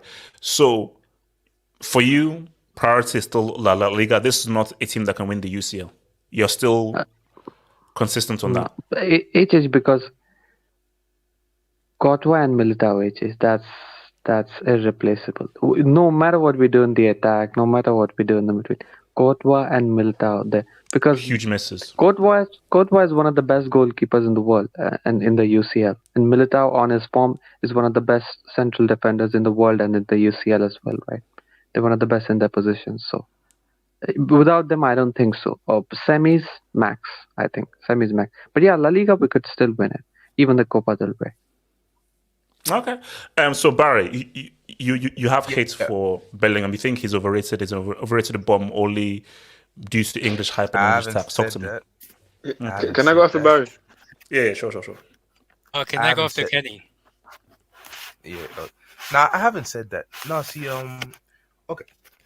See, he proved me wrong because at the beginning, he was doing what he was doing right now, but I was like, the kind of praise that people were giving him was a bit overblown, like comparing him to Zidane and every time I was like, okay, relax, because Zidane is the GOAT midfielder. You need to relax a little bit. But the more I watch him, the more I'm like, you know what? He's actually showing his full skill set as a footballer. His dribbling, his passing, his football IQ. And I think today, I watched pretty much every single Madrid game, and I can comfortably say that today it was his best because it was a combination of what he can do, like physically as a footballer, like passing, dribbling, but his football IQ was on a different level. It's something that I haven't seen from him this season yet. So I'm impressed from him, and he's been playing like a top 3 player in Europe. I'm gonna still say Griezmann is number 1. He's second behind Griezmann, but he's a top player.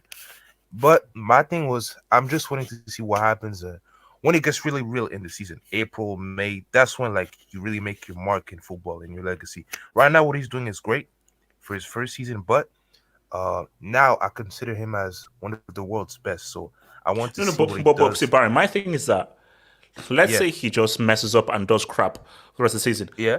If let's say we're just to stop it now, it's already amazing because you have to take things into context. He's 20 years old, and this is his debut season. You know, so let's say he was 26 or 27. Let's say he was 26 or 27, and it's his debut season or his third season. Then we're like, okay, it's cool now, but we now say what's up. Nobody expects him to hit the ground running like this, because for a young player going from little small Dortmund to literally the biggest stage in football, which is Real Madrid, what he has destroyed, far exceeded anybody's expectations. Where you are literally carrying this team as a 20-year-old. So already it's already like, bro, this is an astronomical success for a debut season for a 20-year-old. Yes, I agree. But as you said, it's the biggest stage in football, Real Madrid. He's there. It doesn't matter if he's 20, 17, or 10. You're there. So you have to do what you got to do. And I consider him one of the best players in the world. So I have biggest expectations for him, you know. But what he's been doing is great. And I can't wait to see what happens in further games, semis, and maybe final. I mean, I don't know if they'll make it, but no, they're not making the final. No. Kenny, talk to me, bro. Before speaking on Bellingham, I need to speak on that Joselu 30 minutes because I switched to that game. I started watching the Real Madrid. That Joselu 30 minutes, even though he scored, that might have been even worse than Barcola yesterday. What he was missing it was terrible. He was down bad. No, it was bad. It was bad. No, basically, Kenny, it was bad where at the full-time whistle he looked sad. He looked depressed. How does a striker look depressed after you've scored a goal and the team has won 4-2? But I think he was even sorry for scoring the goals because the guy scored the goal. Man was saying sorry to the fans. I can't believe what was missing. It was weird. Yeah. It was weird. Is that really the reaction of a guy just scoring a goal? Like, he himself knew that. I was terrible. But besides basically, it's the points where obviously you can't get a top striker. If you want to do anything, as Nomad said, you have to just be a decoy. Like, you can't rely on Crossfield to get the goals. He just has to pretty much just take defenders away. And other guys like Rodrygo, Vinny, Jude, you don't have to come and just use him as a decoy. You can't rely on him to score your goals. No way. Tree trunk. That's crazy. No, but today Bellingham was, especially that second half, second part of that, he was everywhere. Like, he was just dribbling past. You see, like, the guy was demanding the ball and then he was making things happen. Like, he was dribbling past player, creating chances. Like, honestly, that guy, every time I see him, he gets better. Like, the difference between him last year and this year already is crazy. It's crazy. I mean, that's because, bro, which is why I stand by what I said. That guy I saw at Dortmund, Real Madrid now. Wrong move. So, yeah, I was wrong. But, Kenny, as you said, that guy at Dortmund and this guy at Real Madrid, these are two completely different players. Because that guy at Dortmund, talented, Real is way too early for you. You need a few more years to grow. But I don't know what happened. This guy I'm seeing here, I don't know who the hell this guy is. Because this guy ain't the guy I saw at Dortmund last season. No way. Yeah, it's like his decision making, the way he dribble past players. Like, even like I know people like, but his aura, like the way the guy like is literally the best player at Real Madrid already, and the guy just came in. Like, it's that guy, he's the go-to guy already.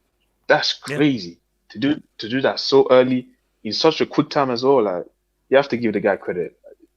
He's great. And Napoli, like, I don't know what you're doing. Like, Mazzari, like, he's not like. Nah. Kenny, Mazzari was last relevant in the 1700s, bro.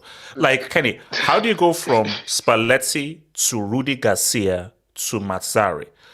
Kenny, bro, Osimhen has to demand a move, bro. He has to demand a move. If I'm Osimhen, like, it's such a mess what's that player, and they've so downgraded from last year. I say, if you're Osimhen, demand a move in January.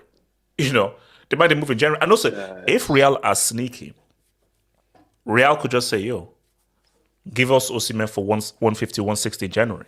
Because, see, if Real pull up with Osimhen in January, then we got to, because Real are not even coming close to doing any. If Real run into Man City, they can't beat City over 2 legs. With Joselu, they can't. They'll give them a game, they can't beat them over 2 legs. No way. They need a striker. Yeah. But I don't think Real Madrid will that. I don't think Real Madrid will put that type of money, especially in January, I don't see them putting that type of. Maybe in the summer, yeah. But in January, honestly, I think if Osimhen doesn't sign the extension, that number will keep on depreciating and everything. So I think that. Well, actually, no. You're right. If you're Real, you're like, look, why do we need? We don't need a striker. Yeah. We don't need super. Yeah, just wait until the price goes down. So. I think they would like a striker, but like I don't see them buying especially in January already. Like because it's it's half of the season. So if you want to take a player, striker, especially of these teams, like they're gonna tax you extra. So they're probably just gonna have to wait until the summer and get the striker then. But yeah, but Bellingham is in. He's in. No, he's in. AK, talk to me, bro. Yeah, shout out to Bellingham, another very impressive performance. On Joselu, I think calling him a toilet is an insult to toilets. I mean, toilets actually have a use. Does this guy have a use? Like, did you see one of those misses, HH? He missed an open net. Yeah, it was from a yard out. I mean, it was the boss came and said, "But bro, I'm sorry. If you're a yard out, you have to react better and actually like that was bad. That was bad." An open net, like, I mean, here's the thing about Joselu. Like, I felt bad for him when he was like apologizing to the fans, but at a point, you're just not good enough. You're just not that guy. Your level is like Espanyol, West Ham, Stoke City. That's your level. Yeah. Like your level is not Real Madrid. Real Madrid needs a striker on the caliber of an Osimhen or a Kane or someone like that. That's what they need. But yeah, Bellingham, man. I mean, it's incredibly impressive. I mean, personally, I didn't see. I thought he was going to play well at Madrid, but I didn't see this level of performance coming. I didn't see a guy just coming in and score and being the main scorer for a team on the level of Real Madrid. I didn't see that coming. I think I think we also have to give credit to Carlo Ancelotti and the way he's used him, because if Bellingham, we all expected Bellingham to come in here and play as the number 8 in a 4-3-3 and that way, right?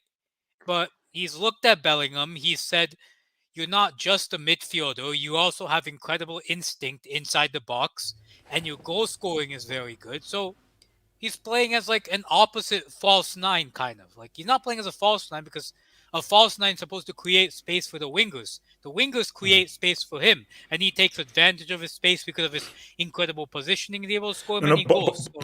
But AK, what is so scary is Bellingham is doing Joselu's job better than he is. Yeah, and Joselu, that's a job that you've been doing for your whole career.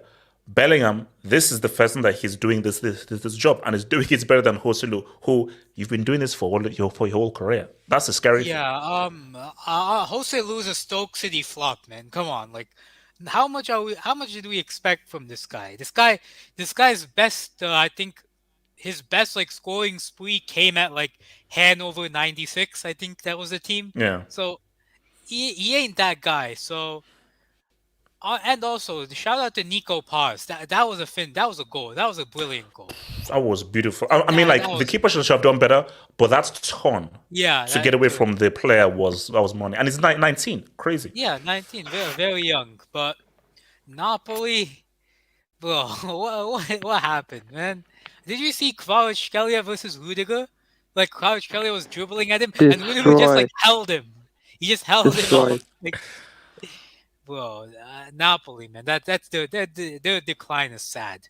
So when you look at Napoli, is it a case where, okay, everybody has their role, but if you had to pick that's the biggest reason they won last season, would you say it does show that it was Spalletti was the biggest reason they won last season, the league? Yeah, because he played such good football, HH. I mean, Spalletti played such a good high octane attacking football. These guys just look like they don't look like arst.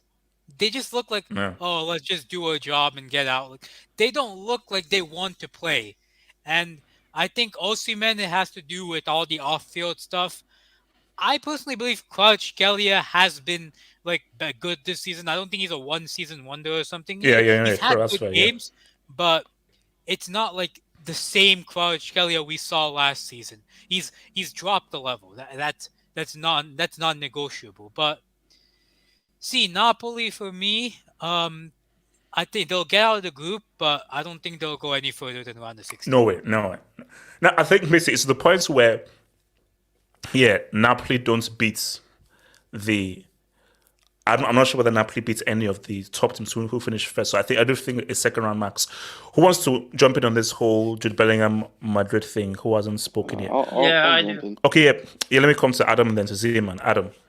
So I just want to touch in on the leadership aspect. So when you mean leadership, you mean like performance on the pitch, as in like scoring goals for the team and being there when the team needs you, right?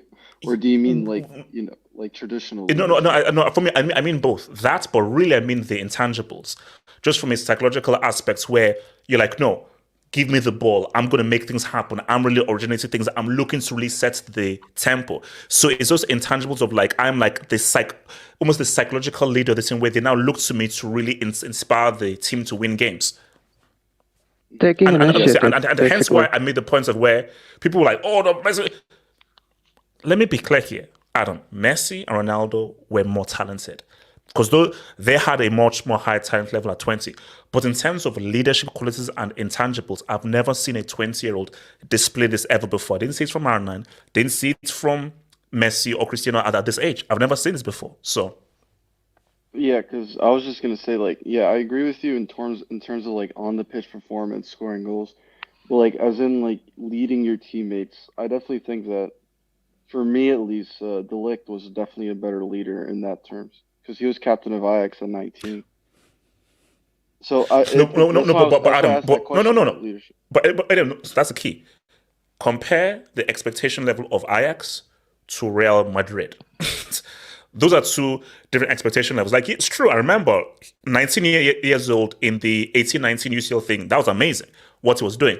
But the expectation levels of Ajax and expectations of Real Madrid, that is a massive gap between those two. But yeah. Also the level of teammates. Well, Real Madrid have better than Ajax in terms of quality. Unless the only person they had was like, well, Frankie in the midfield. I mean, did anybody rate, that Ajax team was pretty good though. That team was pretty good. Hold on, let me come back. Hold on. So Adam, finish your point. On the game and on Jude. So my main point was like, yeah, like, I'm still saying what I mean is that, like, Jude Bellingham we all know he has room to grow. He's 20 years old, but in terms of leadership, I just want to make that point clear that he's not a leader where like he'll be able to push his teammates like in like a sort of like tactical way. You know what I mean? Or like, oh, our heads are all down the gutter. Like, no, come on guys, let's get up, let's move up. Like in La Decima, like when everyone's down, when everyone thinks they're out, somebody's gonna come in and tell the team, hey, keep your heads up. Let's keep going, let's push forward. I don't think Jude Bellingham is there yet, but in terms of performances, like, we need a goal to win this game. We need a goal to tie this game. Jude Bellingham is kind of there at this point. I mean, I don't know. I slightly disagree because I look at that El Clasico game. You're 1-0 down. Let's be real, you're pretty much getting outplayed tactically. Barca controlling the game. And you look at how he scores that goal and what he says, bro, I'm not celebrating, let's go and everything. I think that we have already seen throughout this season Bellingham be the guy of like, we're down, we need to get back, let's rev up, let's rev up. And you see him motivating his team to get back in the game. I think he's already displayed that, Yeah. I think he's displayed that already. Yeah, they had no business winning that game, but he did it. So like he single-handedly turned that game around for Real Madrid against Barcelona. So, Zeman, talk to me, bro. Yeah, I don't know about the leadership aspect because then we're gonna have to go down the rabbit hole of like, well, when did majority of like legends that we perceived become leaders? And then it's the whole idea of like what you consider a leader, because some people might say a leader is somebody who's outspoken on the field or somebody that's present, that's actually getting results. Which, to be fair, Jude Bellingham would be classified in those. I just don't know about the whole thing of like best, as a youngster. I don't know about that title. But at the same time, you got to give him all the respect in the world, because I feel like this guy has been Real Madrid's best player. He has been, in terms of goal scoring. I mean, he's looking at like Di Stefano numbers when he first arrived, and like Cristiano Ronaldo numbers when he first arrived. In terms of this is what I don't get, right? People say that when a striker comes, he's going to have to change positions. For me, you don't change positions. Why would you change something that's working? To me, it just doesn't make sense why you would change a player that's having this type of impact, and that clearly is showing you that he can have some level of consistency. So for me, it's just like I don't believe in this idea of like trying to change it. Even if you bring in a number 9, I think even the likes of Endrick, like he's 17, he's not going to start week in, week out. I don't think he's going to be an out and out starter. I think they're going to try to ease him into that role. It doesn't make sense. Even if you bring in a forward, that forward is most likely going to be a forward that can blend in with the likes of Rodrygo, with the likes of Vinny, players, that can play off strikers. They're going to need that type of forward. But at the same time, if you have that type of forward, why would you all of a sudden try to make the likes of Bellingham play in a deeper role? It just to me, it just doesn't make sense. If it's working, why would you try to change it? So this whole idea of changing it, everything's going to change. I don't think it's going to change. I think it's just going to. No. I don't think it's going to change completely. No, I think they get a striker, and he plays now number 10. So he will. I think what will happen is he will just play off of and just in behind a striker. So he will still have pretty much the same role, but now you have a really good proper striker that can now work off of. So I think what Real has to now do is look at the market and what striker complements Jude Bellingham's game well. And that will be the key. Yeah, and someone, they're gonna have to look for someone like that. But as of right now, I think that's the path that they should be going, because this guy's like, we keep saying that it's gonna only last a certain amount of time, but he's been consistently showing that he can goal score, and the team is really reliant on his goal scoring. Because let's be honest, like Rodrygo, like he's been on form for the past 4 games. You have to give him credit in that sense. But not for Brazil. He hasn't. Yeah, no. But when it comes to even Real Madrid, he's been hot and cold. Like this has been the best performance he's displayed consistently this season. So in that sense, like for me, he has to continue on that, because I'll be honest, I feel like as much people don't believe that, there isn't a world-class player coming along, that's going to only be Endrick that's going to come at the summer for Real Madrid. I believe that there's going to be another forward that's going to come along, and that's going to create competition. So for Rodrygo, this is the moment to solidify your position, if anything. And he needs to last thing here before Real UCL chances from what you've seen now, 5 games. Do you think this team can win? So do you think this team can win it? This Real Madrid team, do you think that they can win the UCL from what you've seen of these 5 games?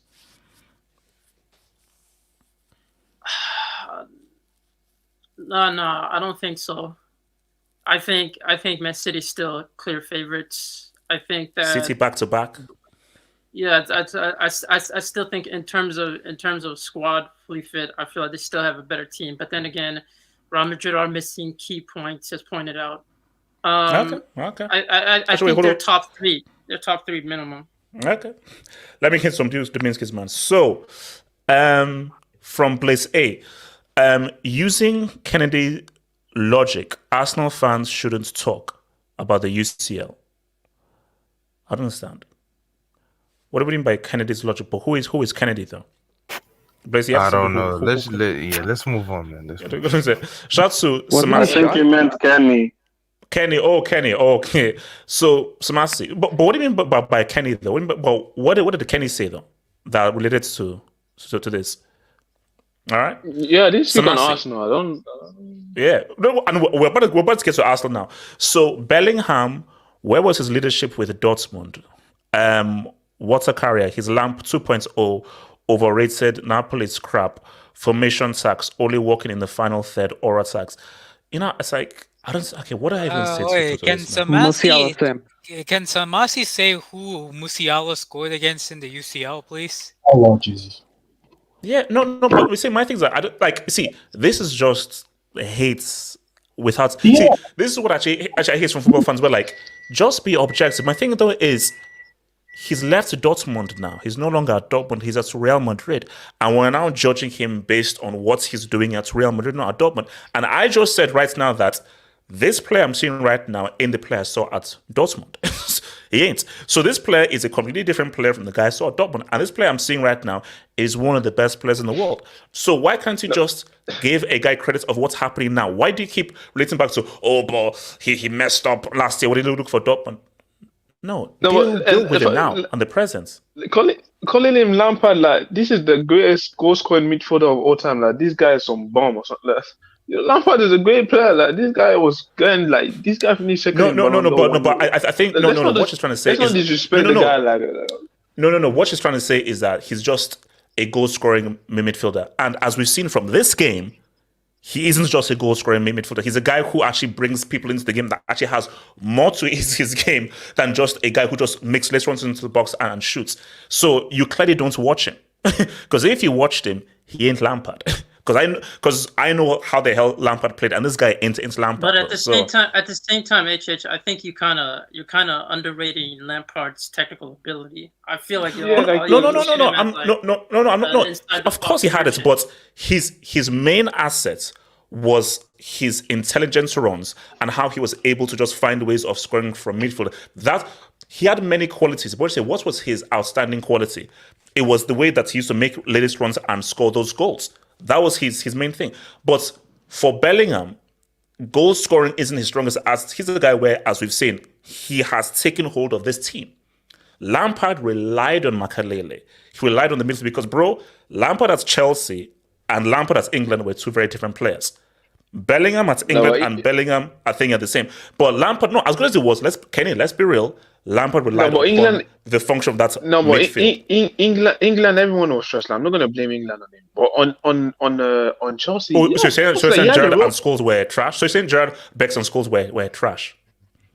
No, the for the system was crap. You had Scholes was playing left mid.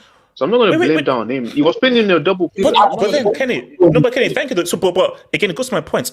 He relied on a particular midfield to say, what's up? If you're because Kenny, I'll keep it a stack. As messed up as that system was, at least Gerrard was able to do a few things here and there. Yeah. But Lampard, Lampard had a great Euro 2004. Like, he was good at the Euro. Okay, look. So, shout out to Josh. Induct Samasi Class B. She's being I don't even know what the hell that is, so I'm not even going to say it. But shout out to you, Josh, bro. Father Alvaro, what is it with LL glazing light-skinned 20-year-olds? Okay. So, Betsy, is your mic working there, Betsy? Yeah, can y'all hear me? Yeah, we can hear you, bro. So, before I come to you, Betsy, now look. It was what? Villarreal was that 2021 when they made the semis? We always have Inter Milan, even last year, we always have that team that no one really expects to go all the way through. Now, let me just walk with me and everything. Arsenal, far greater tests lie ahead than Lens. Yes, 6-0, you looked great. Lens are not a very good team, bro. These guys are not a very good team. And they're going to be much better teams who defend a lot better, control the game a lot better, and have a better attack. So you will face far better teams. So we can't look at this 6-0 and say, what's up? But you can only beat who is in front of you. But here's my argument.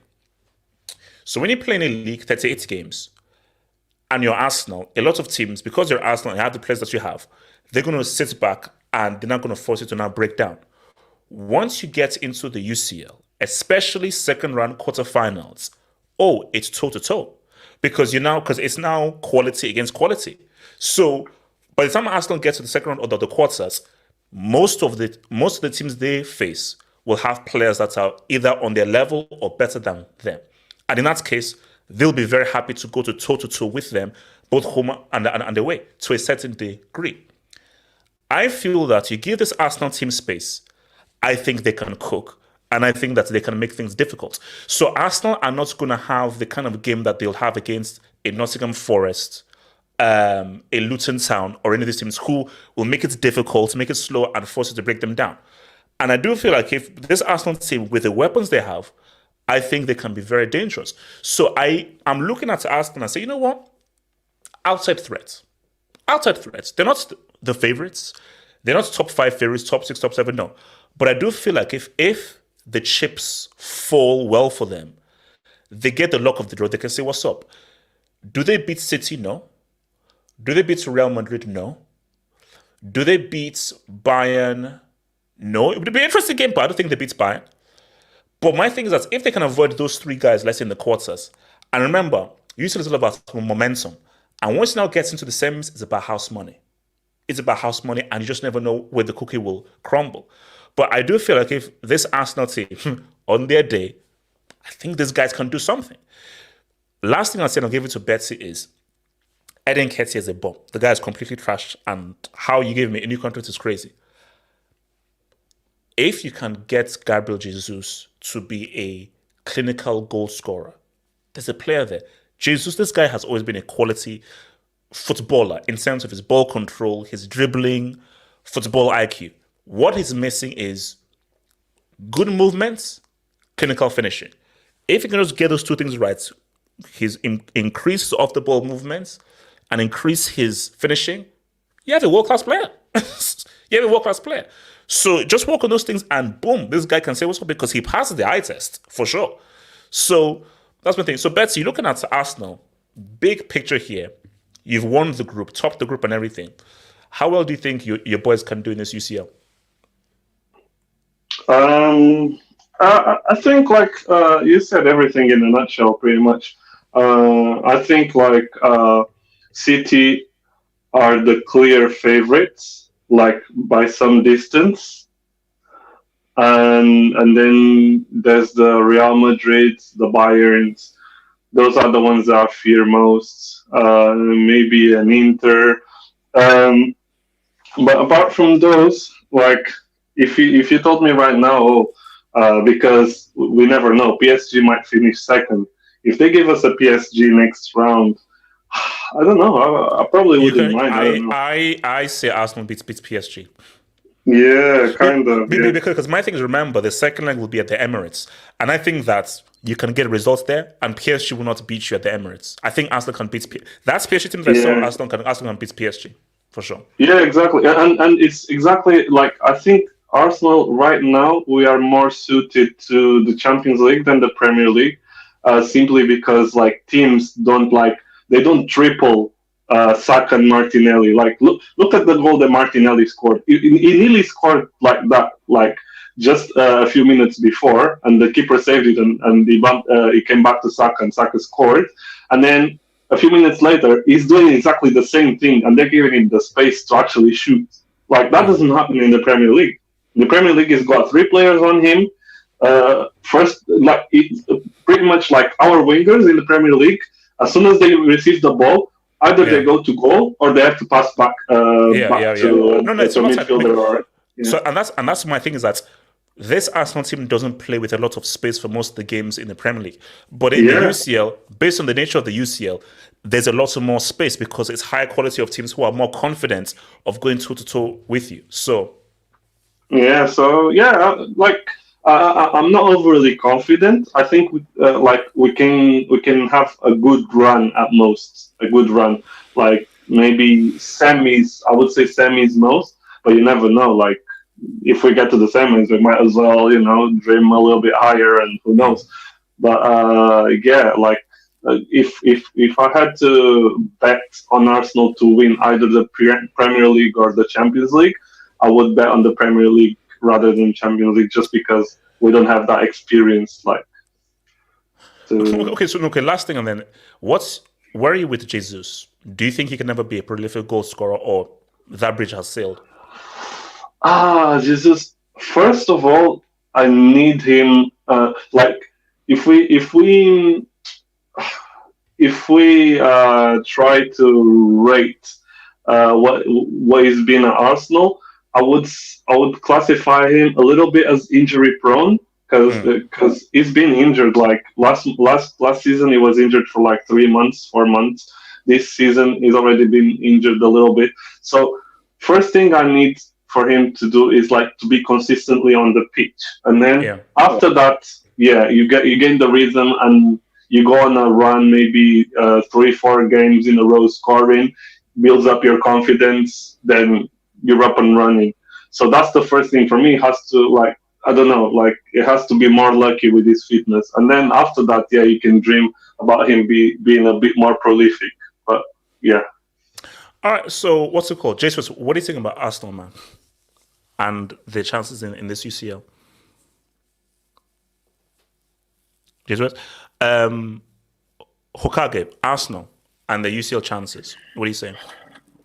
HH, I told you a month ago, these guys can make a semi, and you're like, no, little bro, this, little bro, that. Like, I was just hating. I was saying, so you think they can make the semis?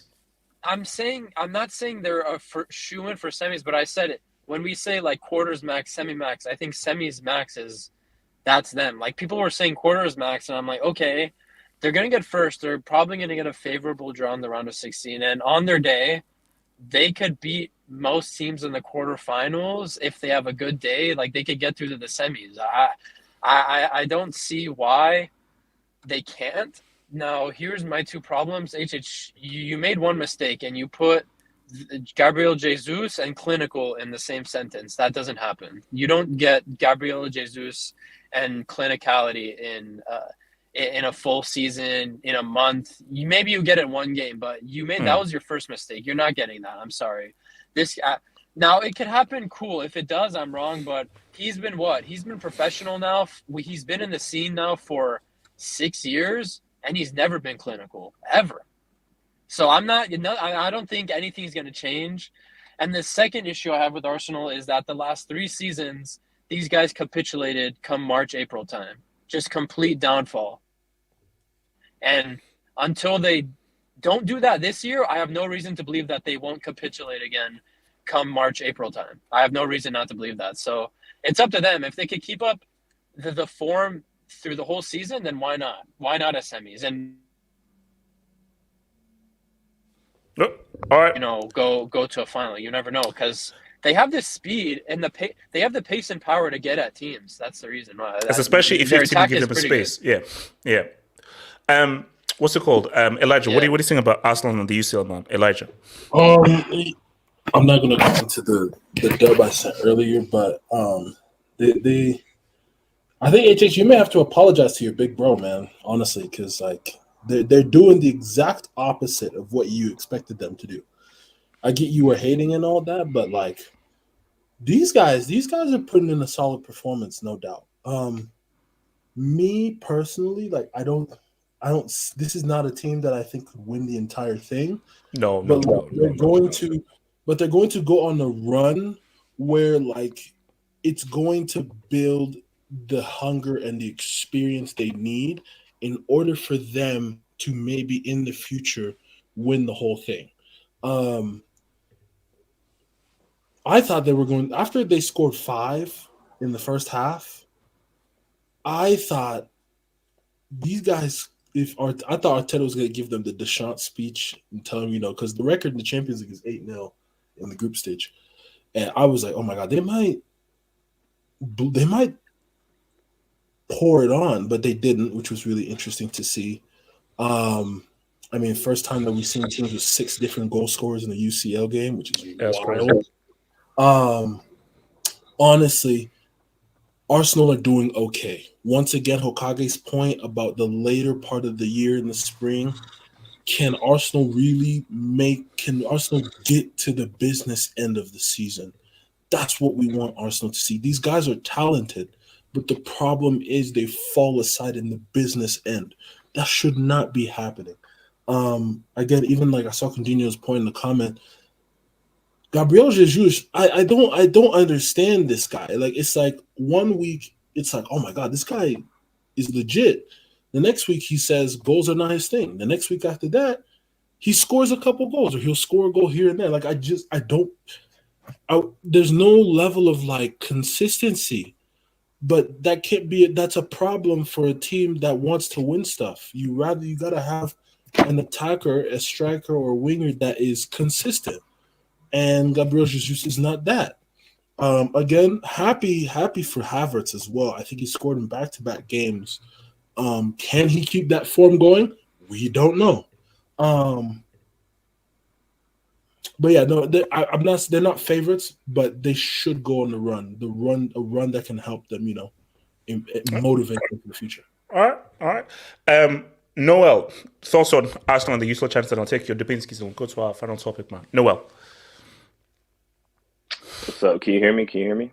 Yes, sir. Yes, I can hear you. So, Arsenal, what do you think their chances are at the UCL? They've topped their group, looking really, really good, but guys are saying, the Europa League group was not that great. Better teams will beat you. Or do you think they can be a surprise team in the UCL? First of all, who do you support? Because I need to rebuttal. I already saw that you called us Arsenal, so I need to know who you support. Noel, who do you support? Support Arsenal, buddy. Hey, there you go. Nah, this guy's lying. Why is he calling us Arsenal? Look, right, Noel. No. Maybe you're thinking about another Noel. So no. Speak on the smoke. Yeah, I mean, I pretty much kind of reiterate the same points as everyone else. I mean, it really depends on our luck of the draw. And then I'd also like to think that it would heavily rely on our key players. Like, I'm really happy with the signing of Declan Rice, but I just feel like we're very, too reliant on him. Like, if Declan Rice or William Saliba get a long-term injury, for more than a few months, then I don't really see us going really far in the UCL at all. But yeah, I think it really just comes with the luck of the draw and our key players just staying fit and the mentality as well. Just being a lot better in the squad because, you see us every year, at least when we started becoming good, we just like to falter at the end. And I think it's just, I mainly blame it on the age of our squad. Like we have a lot of good young players and they seem to be growing year in, year out. But if I really need Arteta and Edu to make some experience signings in the future, like Jorginho, I mean, he hasn't been terrible, but someone with the experience of Jorginho and just has a lot more talent is the type of players that we desperately need for us to go forward. So yeah, that's what I would say for us in the UCL. Wait, HH, I have a question. Do we know how they're doing the knock? Are they doing this predetermined bracket after round of 16, or is it a draw every round again? Because they change it all the time. It's a draw.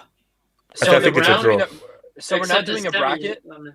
I think so. It's a draw for the second round, and isn't it a draw for the second round? Then you now know the quarterfinals. So it's basically it's a draw for the second round, draw for the quarters. But and the last draw you get is the quarters. So you now know quarters, semis. So there are two draws. Yeah. Okay, because they didn't do that last year, so I wasn't sure. I mean, I think that's what happens this year. So I mean, I think I do prefer that because that's what they did for the 2020 Bayern Munich season, where we just knew exactly where everyone is now going to face. Because I like it where I don't know if I beat him, I face him in the quarters, I could face him in the semis. I like that.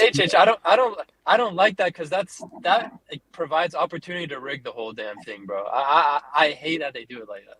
To be honest, I don't like that. I know it's true. They can rig it, but I just think that's just more exciting. The draws are rigged anyway. No, that's not more exciting. They're rigged the way. How can Chelsea get was it Lille twice? That draw that they made the mess of it. Okay, hold on. Let me read this down. So shout out to Eiffel Discovery. Arsenal versus Newcastle. They had 1 shot on target. PSG had 7 with 31 shots. Arsenal does not play 11 behind the ball. PSG will eat them alive, no mercy. Football doesn't work like that. Football is about matchups. Newcastle beat PSG 4-1 at home. Oh no, yeah. And is it relating to Arsenal versus PSG? No. But the 7 with 31 shots, is that the St. James's Park game or the Prawns game? I think that was yesterday. Yeah, that was yesterday. Yeah.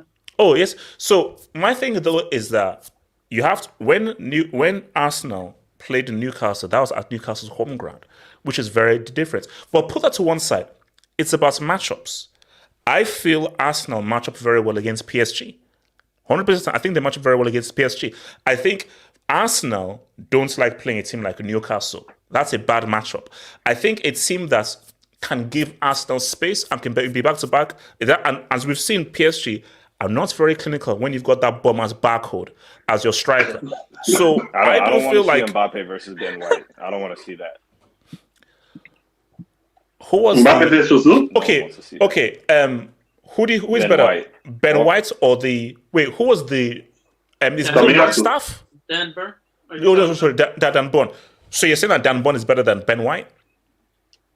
because my thing though is that let's be real. If you're smart, you can restrict the amount of threat that Mbappe can do. When I look at how Newcastle were able to handle Mbappe, I'm like, okay, Arsenal can do something. It's true. You do run the risk of, if you're not playing with Mbappe, I now give him the space that Newcastle did not give him, then it could get a bit tricky. But I still feel like to put it this way, if PSG don't effort, which I think that they will, because PSG are entering into Europa, I think Arsenal PSG could potentially be a great game. Nabil, Jesus will age like Benzema. He's 25. Look, man, but he won't have a career like Benzema. That's the thing. I think. Benzema was clinical at Lyon. He showed it before he went to Real Madrid. 100%. No, Benzema at Lyon was extremely good. That guy was extremely good, bro. From your boy Nemo, Lil Bro got a growth spot, but not Wemby level yet. Look, shout out to Lil Bro. Shout out to Wembanyama. Wait. AK, what's something? AK, what's saying? I mean, here's the thing with Arsenal. Like, it all depends on how they approach the UCL and if the key players still have the form that they're showing right now. So that's what happened in March. They were so good in the Europa League group stages, but then it came to the knockouts in March. Their players weren't in form, and then Sporting were able to knock them out of Europa. Like, that's what the thing lies. That's what Arsenal's but I think that whole Europa, based on where they were in the Premier League, they were focused on like, oh shit, we can really win. Yeah. Arteta was mixing and matching. They were not focused on Europa. They were focused on same thing with Napoli and the UCL. Napoli were not really focused on the UCL. They were focused on winning the Serie. Arsenal were focused on winning the league. Do you think that same thing will be here this year, or do you think they're gonna try to rotate as best as they can? I think they're going to try to rotate more. I think they're probably going to buy more in general because they know that, look, we're in the UCL now, we're in the Champions League, and especially how things have gone in this group. You've just won your group. You've scored a whole bunch of goals. Yes, the teams were beatable, but you've done the press so they're like, wait, no. So I do feel like if they're going to have a more balanced approach to try and do well in the Premier League, try also do well in the Champions League. Okay, let's keep it real. Yeah. They get a good draw in the second round, boom. Yeah. What happens if they avoid Real Madrid and Bayern in the quarters? Well, they can say something. They can get the easier round of the draw in the quarterfinals. And trust me, there is a beatable team that you can get in the quarters. Because if you avoid Real Madrid, you avoid Man City, probably Atleti. And Bayern. So Bayern, Man City, Atleti.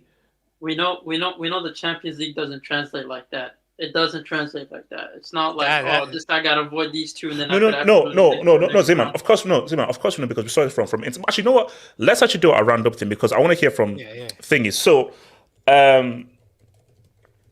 UCL roundup. So remember guys, like the video, hit the like button. Remember guys, there are chapter markers that'll be here for you guys to go through. So Delta, you came in at the right time. Delta, I don't know where you ran away from the smoke from yesterday's hangout. Delta, what's up, man? Yeah, what's up? Shout out to Z-Man, man. My boy, Delta. Okay. This guy's gonna slander CR7. I know. Wait, hold on. Delta, very quickly. So Delta, it's a very simple question. Is your team going to go into the Europa? Or are you gonna go into the next round? It's over, man. I told you. Whoa! I told you on Sunday. If we don't win, it's over. You expect us to win at Dortmund? Come on, Delta. Come on. Wait, what the hell? Delta, explain why. Explain why. Yeah. Well. First thing, we are going at Dortmund. I believe they haven't lost in 2 years at their home ground. So that's a first. The second thing is we've been awful away. That's the second thing. And the third thing is we have to win. There's no draw, there's no loss. We have to go there and win. And it's we're not gonna win. Like, it's over. Like, we're going to the Europa League. About so wait. Okay, so you're saying that this team and this collective, knowing that it's a must win. It's a must win. So you're saying that knowing that it's a must win, all hands on deck, winner takes all, they can't go to Dortmund and get a win. So you don't believe this team can win a must win game? Literally, we're gonna have to rely on individual brilliance from Mbappe in order to win, because the guys he's playing with, man. I mean, it's just, the guy that just came on, I forgot. I haven't been following PSG too much because I've been just so pissed off at the group stage. But I mean, give me a fucking break. 31 shots and you guys couldn't score unless there was a penalty. It wasn't even a penalty too.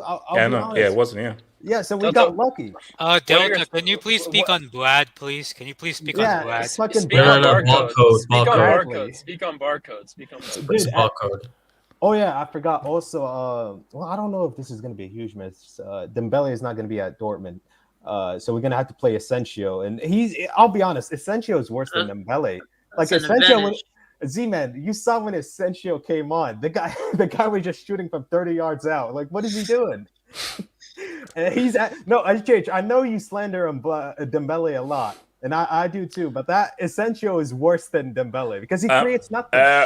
Delta, Asensio has done more in his career than Dembele has. So Asensio has more credit in the bank than Dembele. So look at the Dortmund defense. Who would you rather have in order to break down that defense, Dembele or Asensio? Obviously Dembele, because with his speed and his well, that's just it. Actually, his speed. There we go. With his speed, yes.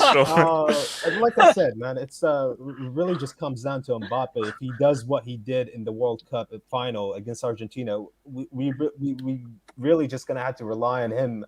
And no, not even that. I forgot we got Donnarumma in goal because that guy, HH. Donnarumma is horrible. He's horrible. That guy has nails in his boots because his positioning, his handling, everything is garbage. It's trash. Like his everything. He can't save. You know. You seem stressed, bro. No. You seem stressed. Mental health. I was so pissed off about the game yesterday that I can't even fathom what Dortmund is going to do to us, because they have just been phenomenal in this group stage. And you know the saying is you can't finish your breakfast. Our strikers can't finish their breakfast, lunch, and dinner. Yeah, no. What's it called? Like say, I'm not a stats guy, but wasn't the XG like 4.77, something like that? I'm like, Jesus. Yeah, it was a 4.77 like XG. I'm like, God damn. I mean, props to the Newcastle goalkeeper, man. Phenomenal. He was man of the match for me. Props to him. He was incredible. Yeah, I mean, you can start, but bro, I'm sorry. You have to score from a yard out. Great save, but you got to score from a yard out. Actually, hold on. Let me come to Zeman. So Zeman, speak to me, bro, because you were throwing some abuse at Inter Milan. So are you saying that you believe that Sociedad can be the surprise team over Inter and actually go far? It depends on the draw, if I'm being honest, because I think that Real Sociedad are a very good team. I think that they have one of the best balanced midfield in Europe. But at the same time, I just don't think that their attack is that clinical, even though Sadiq did come back to the front lines. And I do rate, Kubo and the front lines and Oyarzabal, but I just don't think that these guys have the capabilities of finishing when they need to. I feel like in two legs, if you can upset them, let them control the rhythm, hit them in a counter, they don't know how to deal with it. And we've seen this in La Liga. They can't stay consistent for 90 minutes. There's always that 10 minutes where they switch off. And even though I do think they're a very good team, they're a young team. They're inexperienced, much like Arsenal. They're very inexperienced. They haven't played in Champions League football, but they're doing extremely well, top in the group, which makes it favorable for them to face someone in the round 16 that they can actually defeat. Wait, but that's a face Inter though. Like that's the final game, Inter against Real Sociedad. So If Inter win, Inter top the group. So yeah. I think if it's a draw, Real Sociedad top the groups. Yeah. So they need So all they need is not to lose, which is asking much because I'll be honest, that game is probably going to be the best game of week 6. But I think if anything, if Inter, I think they could go pound. I think they could dominate them in the midfield. It's just that finishing, that aspect of just like killing the game. But let me ask you this: so, who do you think is going to be the surprise team then? Who do you think will be the surprise team that no one thinks is going to go far? That you think will actually go far? You know, this group stage is, this Champions League is weird because there aren't any favorites. Like majority of teams are surprised themselves. Like I'll be honest, like. There really isn't out and out favorites, and you look at like second tier. Hold on, City. No, City are the favorites. City are out and out favorites, but then you look at the list of possible favorites after that. It's just like it just depends on their day. It literally depends on their day. I'll say this. I would say if I had to pick a team right now, I would say I think Atletico can go really far. I think they could even reach the finals. Depending on the route. Z-Man, I think Atletico can beat City, to be honest, because I just have a feeling in 2 legs, I feel like Atletico has the best chance. I'm not saying they will, but out of the teams I'm looking at, they have the best chance to beat City, not Bayern, not Real Madrid. I think Atletico might have the best chance. I think it's all about matchups though, because I do feel like shout out to J2S. City and I think they don't like that matchup. So Eke, you're looking at obviously all these 5 games and so forth. I mean, are you seeing a team that I think this team can go far? Do you still feel it's really the big 3 of Real Madrid, Bayern, and City that can say what's up? Or do you think there may be a few more teams that I think can actually do something after seeing these first five games? Yeah, I think I agree. Atletico will go far. I think Sociedad can do something along with Inter. But apart from that and the big 3, Arsenal, of course. But apart from that, if Barcelona, RB Leipzig, I think, can do something because... Hold on. Okay, do you know what I think, AK? I don't know whether you agree. I don't think... Whoever it is, the 2 teams that come out of Group F, neither of them will make it to the quarters. The Group F is only because... You really think so? The teams are like very similar to each other. I don't rate any of those 4 teams as like you I'm saying the 2 teams that come out of Group F, neither of them will make the quarters. That's my call. They'll both. I think they'll both get out of the round of 16. Yeah, but apart from the ones we've said, I think Leipzig might do something because I think Leipzig have the. Did you see that defense? Did you see that defense yesterday? I saw that defense. Yeah, I saw. Wait, which one? Man City's defense or Leipzig's defense? Because both of them were questionable. Yeah, Leipzig second half performance. Man City just doing it for fun. No. City we're trying to make it fun. See, my thing though is that because you see, this is why it gets things interesting because because my thing for Leipzig, you see, Barca Leipzig. I think that's a tricky game. So if you're Leipzig, you can beat any team from Group F very easily. No, Barca, beatable. Atleti, but we don't know about Lazio. Sociedad Orense, that's a game. Real, no. Arsenal, interesting. Obviously, they can't face Bayern. I'll be honest though. Like I don't understand this whole idea of like Arsenal can make it to the semis, but other teams aren't structured the same. I agree. Like if people are saying Arsenal can make it to the semis, there's every argument to say Sociedad or Atleti can make it as far as Arsenal because I don't like people are saying like Arsenal are just better than these teams. Like for you know what? You know what? You guys make an inference because you know what? Your point is fair because let's keep it a stack. We've seen Arsenal in the Premier League, which is the Premier League. We've seen Arsenal. Let's see a beatable team.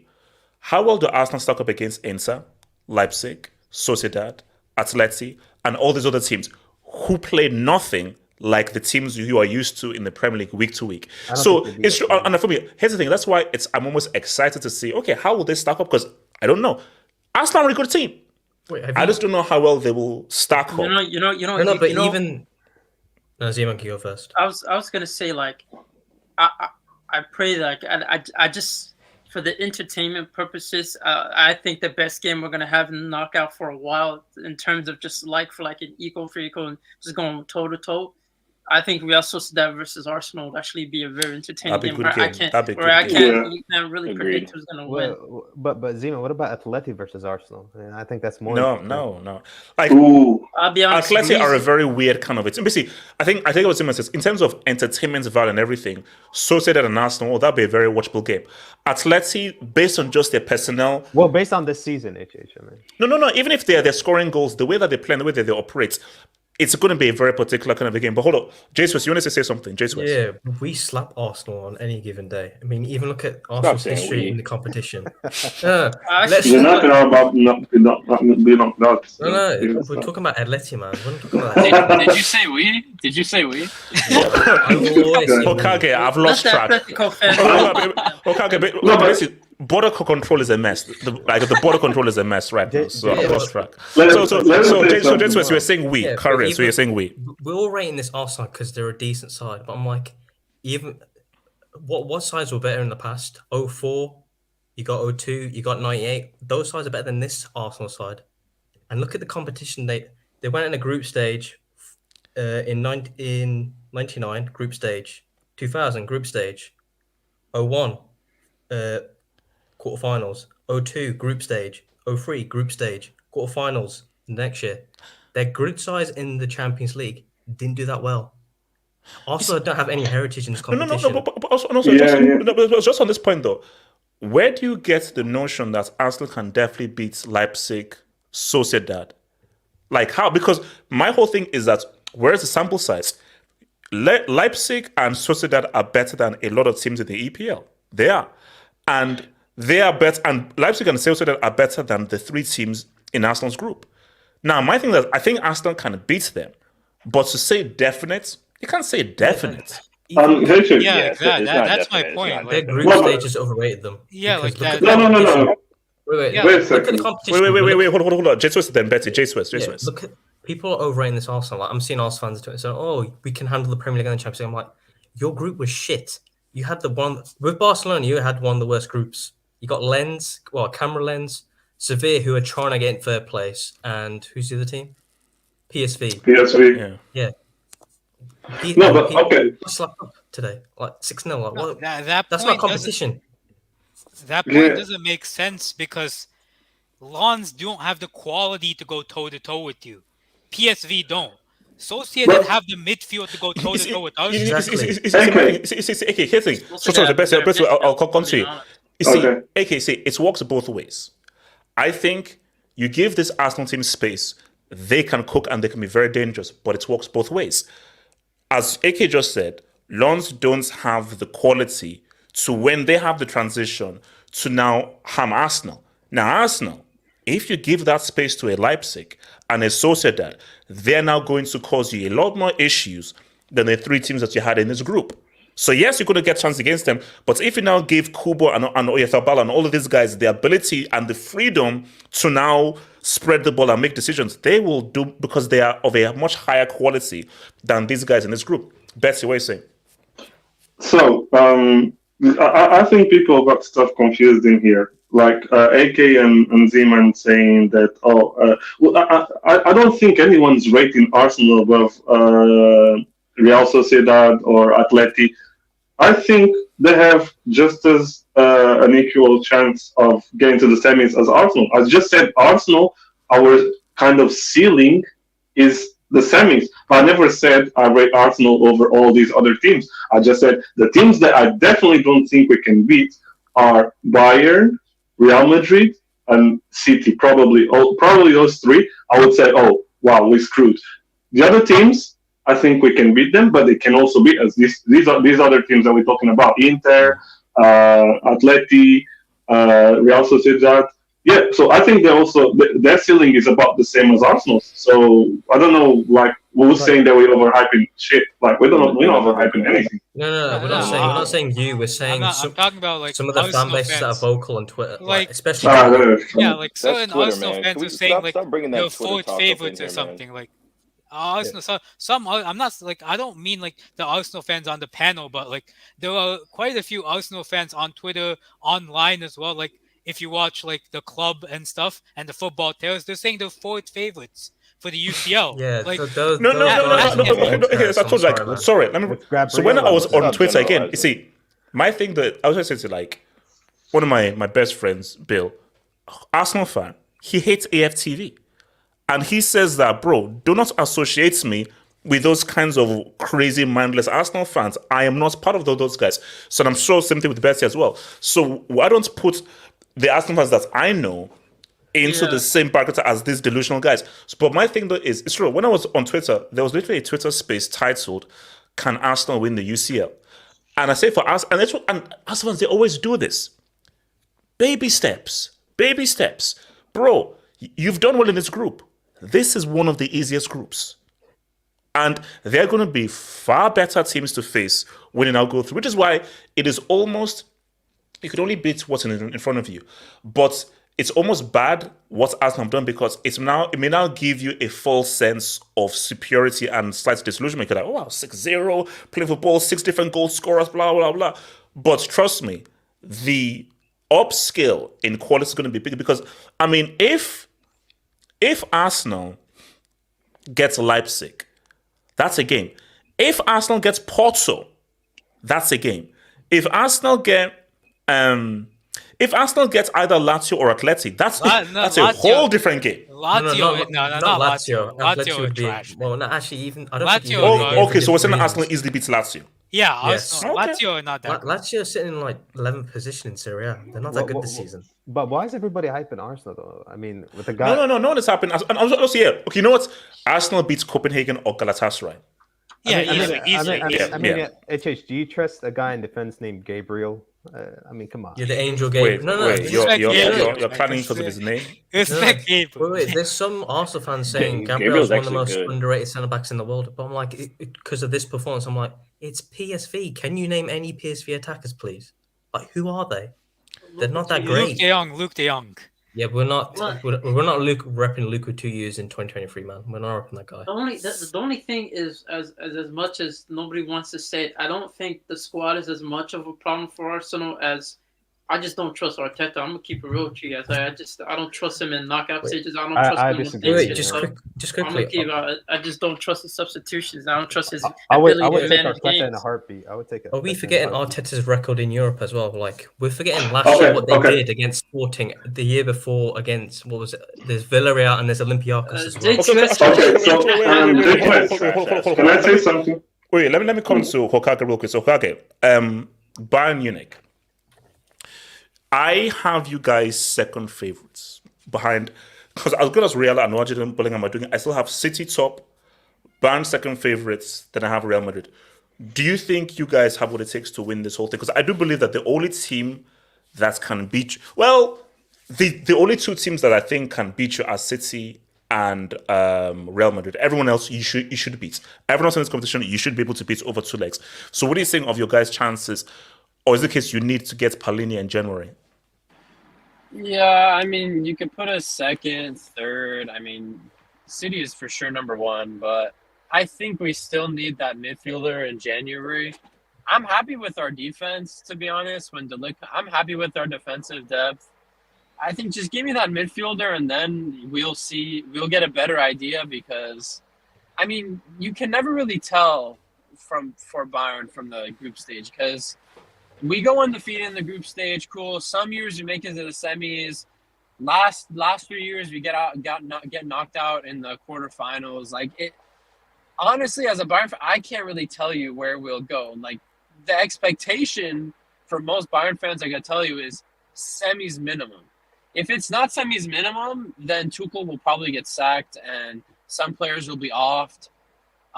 But yeah, I mean, you can't really, like in games today against Copenhagen, like you can't really judge. You know, like Bayern is a team where you judge their season starting February 14th or whenever the round of 16 of the Champions League starts. That's when the season really starts for Bayern. So for me, I think you could put us second or third favorites, but there are teams lower than us that can challenge us and give us games. the Arsenals, the Atletis, the Inters, I wouldn't. If we draw them, I'm not super confident. I'm like, oh, this could be dicey. It's not like the thing is. I think the gap from City to Bayern, Real Madrid, and the rest is pretty big. But the gap between Bayern, Madrid, in a two-legged tie against the Inters, the Arsenals, the Atletis, is not as big as the gap of City to the rest of the team. So, yeah, that's kind of how I see it. To be honest. So guys, are we still saying City are still markedly? I don't think so. But because think of it this way, right? Their defense, they conceded 4 goals against your side, Chelsea. I mean Chelsea. They conceded 4 goals. Yeah, but that's one game though. But no, but think about it this way, HH. It's been more than one game where they conceded multiple goals. I mean, I heard Ruben Diaz had a disaster class yesterday again. So my thing is, but the Delta, you have to keep in mind that remember this is over two legs. Exactly. And if City get that second leg at the Etihad, you know what they can do at the Etihad. But think about it this way: Kane will be licking his lips against that defense, HH. He has almost 20 goals, and we're not even in the second half of the season yet. Yeah, well, let's that's in Bundesliga. Let's see what he now does against City at the Etihad in the UCL knockouts, where that's a whole different gravy. Let's relax. No, I'll be honest. That defense and that City defense is, I mean, you could say it's Bundesliga level right now with that City defense. And my thing is, if Bayern can definitely beat City. HH, if you think they're undisputed to win the Champions League because there's no competition, I disagree. I think there's a lot. No. For me, I'm looking at just the teams and the squads. City, but what's the beat up with the UCL? Lyon have no business beating Man City over 2 legs. Well, was that? Yeah. They have one game. Lyon have no business. Even Tottenham had no business. But the beauty about knockouts football is all it takes is one bad day. City have the league in lock because over 80 games, the cream will always rise to the top. Knockouts game, high jeopardy. All it takes is one bad day. One bad day in the league, I'm fine. One bad day in the UCL, you're out. So what I think may happen is 100%, even if City are strong and are the best team, if they just have an off day, mistake here, red card here, call here and everything, and they lose the game, they're out. It's over. It's finished. And that is what it may happen and it may take. But all I'm saying though is, if that doesn't happen, it is going to take a lot for a team just to completely outplay City or completely shut them out or take them out of their game. Like I told you guys, these guys financially dope. Okay, so yeah, you are pretty much playing against financial drug addicts. So, it's I agree. HH, you don't think Barcelona can still do something? No. Well, here's the thing though. It depends on the impact of Vitor Roque. This team with Pittsburgh as a striker, hell no. That guy is useless. He's finished. Now, if Vitor Roque comes in and is a major impact, let's see what happens. The Gavi injury is a major setback. Let's see what happens. But I think for Barca, let's see who they get in that second round. Because if Barca beat Copenhagen Galatasaray, Barca beats PSV Lyon, Sevilla. I don't know if they beat Copenhagen Galatasaray. I don't know. No, I don't know. The Galatasaray Okay, game. Barca, do they beat Napoli? They want. Well, they can't face Sociedad, but if I don't think they beat Inter now. They don't beat Inter. They should beat Lazio. I say Barca beats anybody in this group. Yeah. Barca, Leipzig. I'll be real. Leipzig, I only wept because of the talent. Do they play well as a team? After seeing those teams, it's pretty much clear that Barca is going to the quarterfinals. Well, let's be real, guys. They're not going out of the round 16 against. Let's relax. Let's relax with making these. I mean, Zeman, they're not like high caliber teams. have been done. Wait, hold on. So, shout out to your boy, Ivo Discovery. PSG feast on teams like Arsenal as they want end to end. Well, if they have another XG of 4.77, only score 1 goal, then it is what it is. Let me come to your boy, Noel. So, Noel, what are you saying, bro, in terms of favorites, guys that can go far, and outside threats for this UCL after the 5 games? As far as favorites, I mean, I know everybody's talking about Man City, but I think Kane being on this Bayern team just gives them so much more of a greater chance if they go farther in the UCL. I also still believe that if he scores in the semi and final, wins in the UCL, you probably won't rate him, which is a shame. It's a damn shame. But anyways, yeah, I think, definitely Bayern with Kane as well. Surprise team? Yeah. Is there a surprise who you think can actually make a surprise that no one is looking at? I guess Arsenal for the semis, but I think we can go to semis max. If we do go to the final, that would be absolutely insane.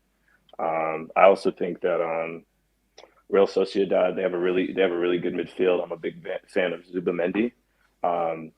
But it really depends on how clinical they are when they get to the latter stages of the UCL. So yeah, I think Bayern though are big favorites.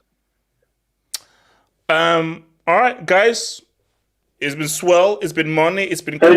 Last word, please. Last word. What's the last word? Last word. Let me be a bit shameless here.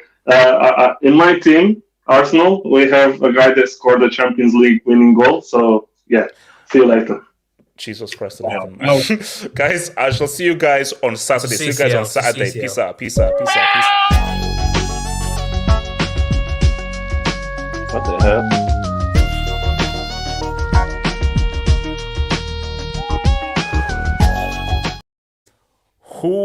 Whoever meowed, that is a 5 hangouts ban.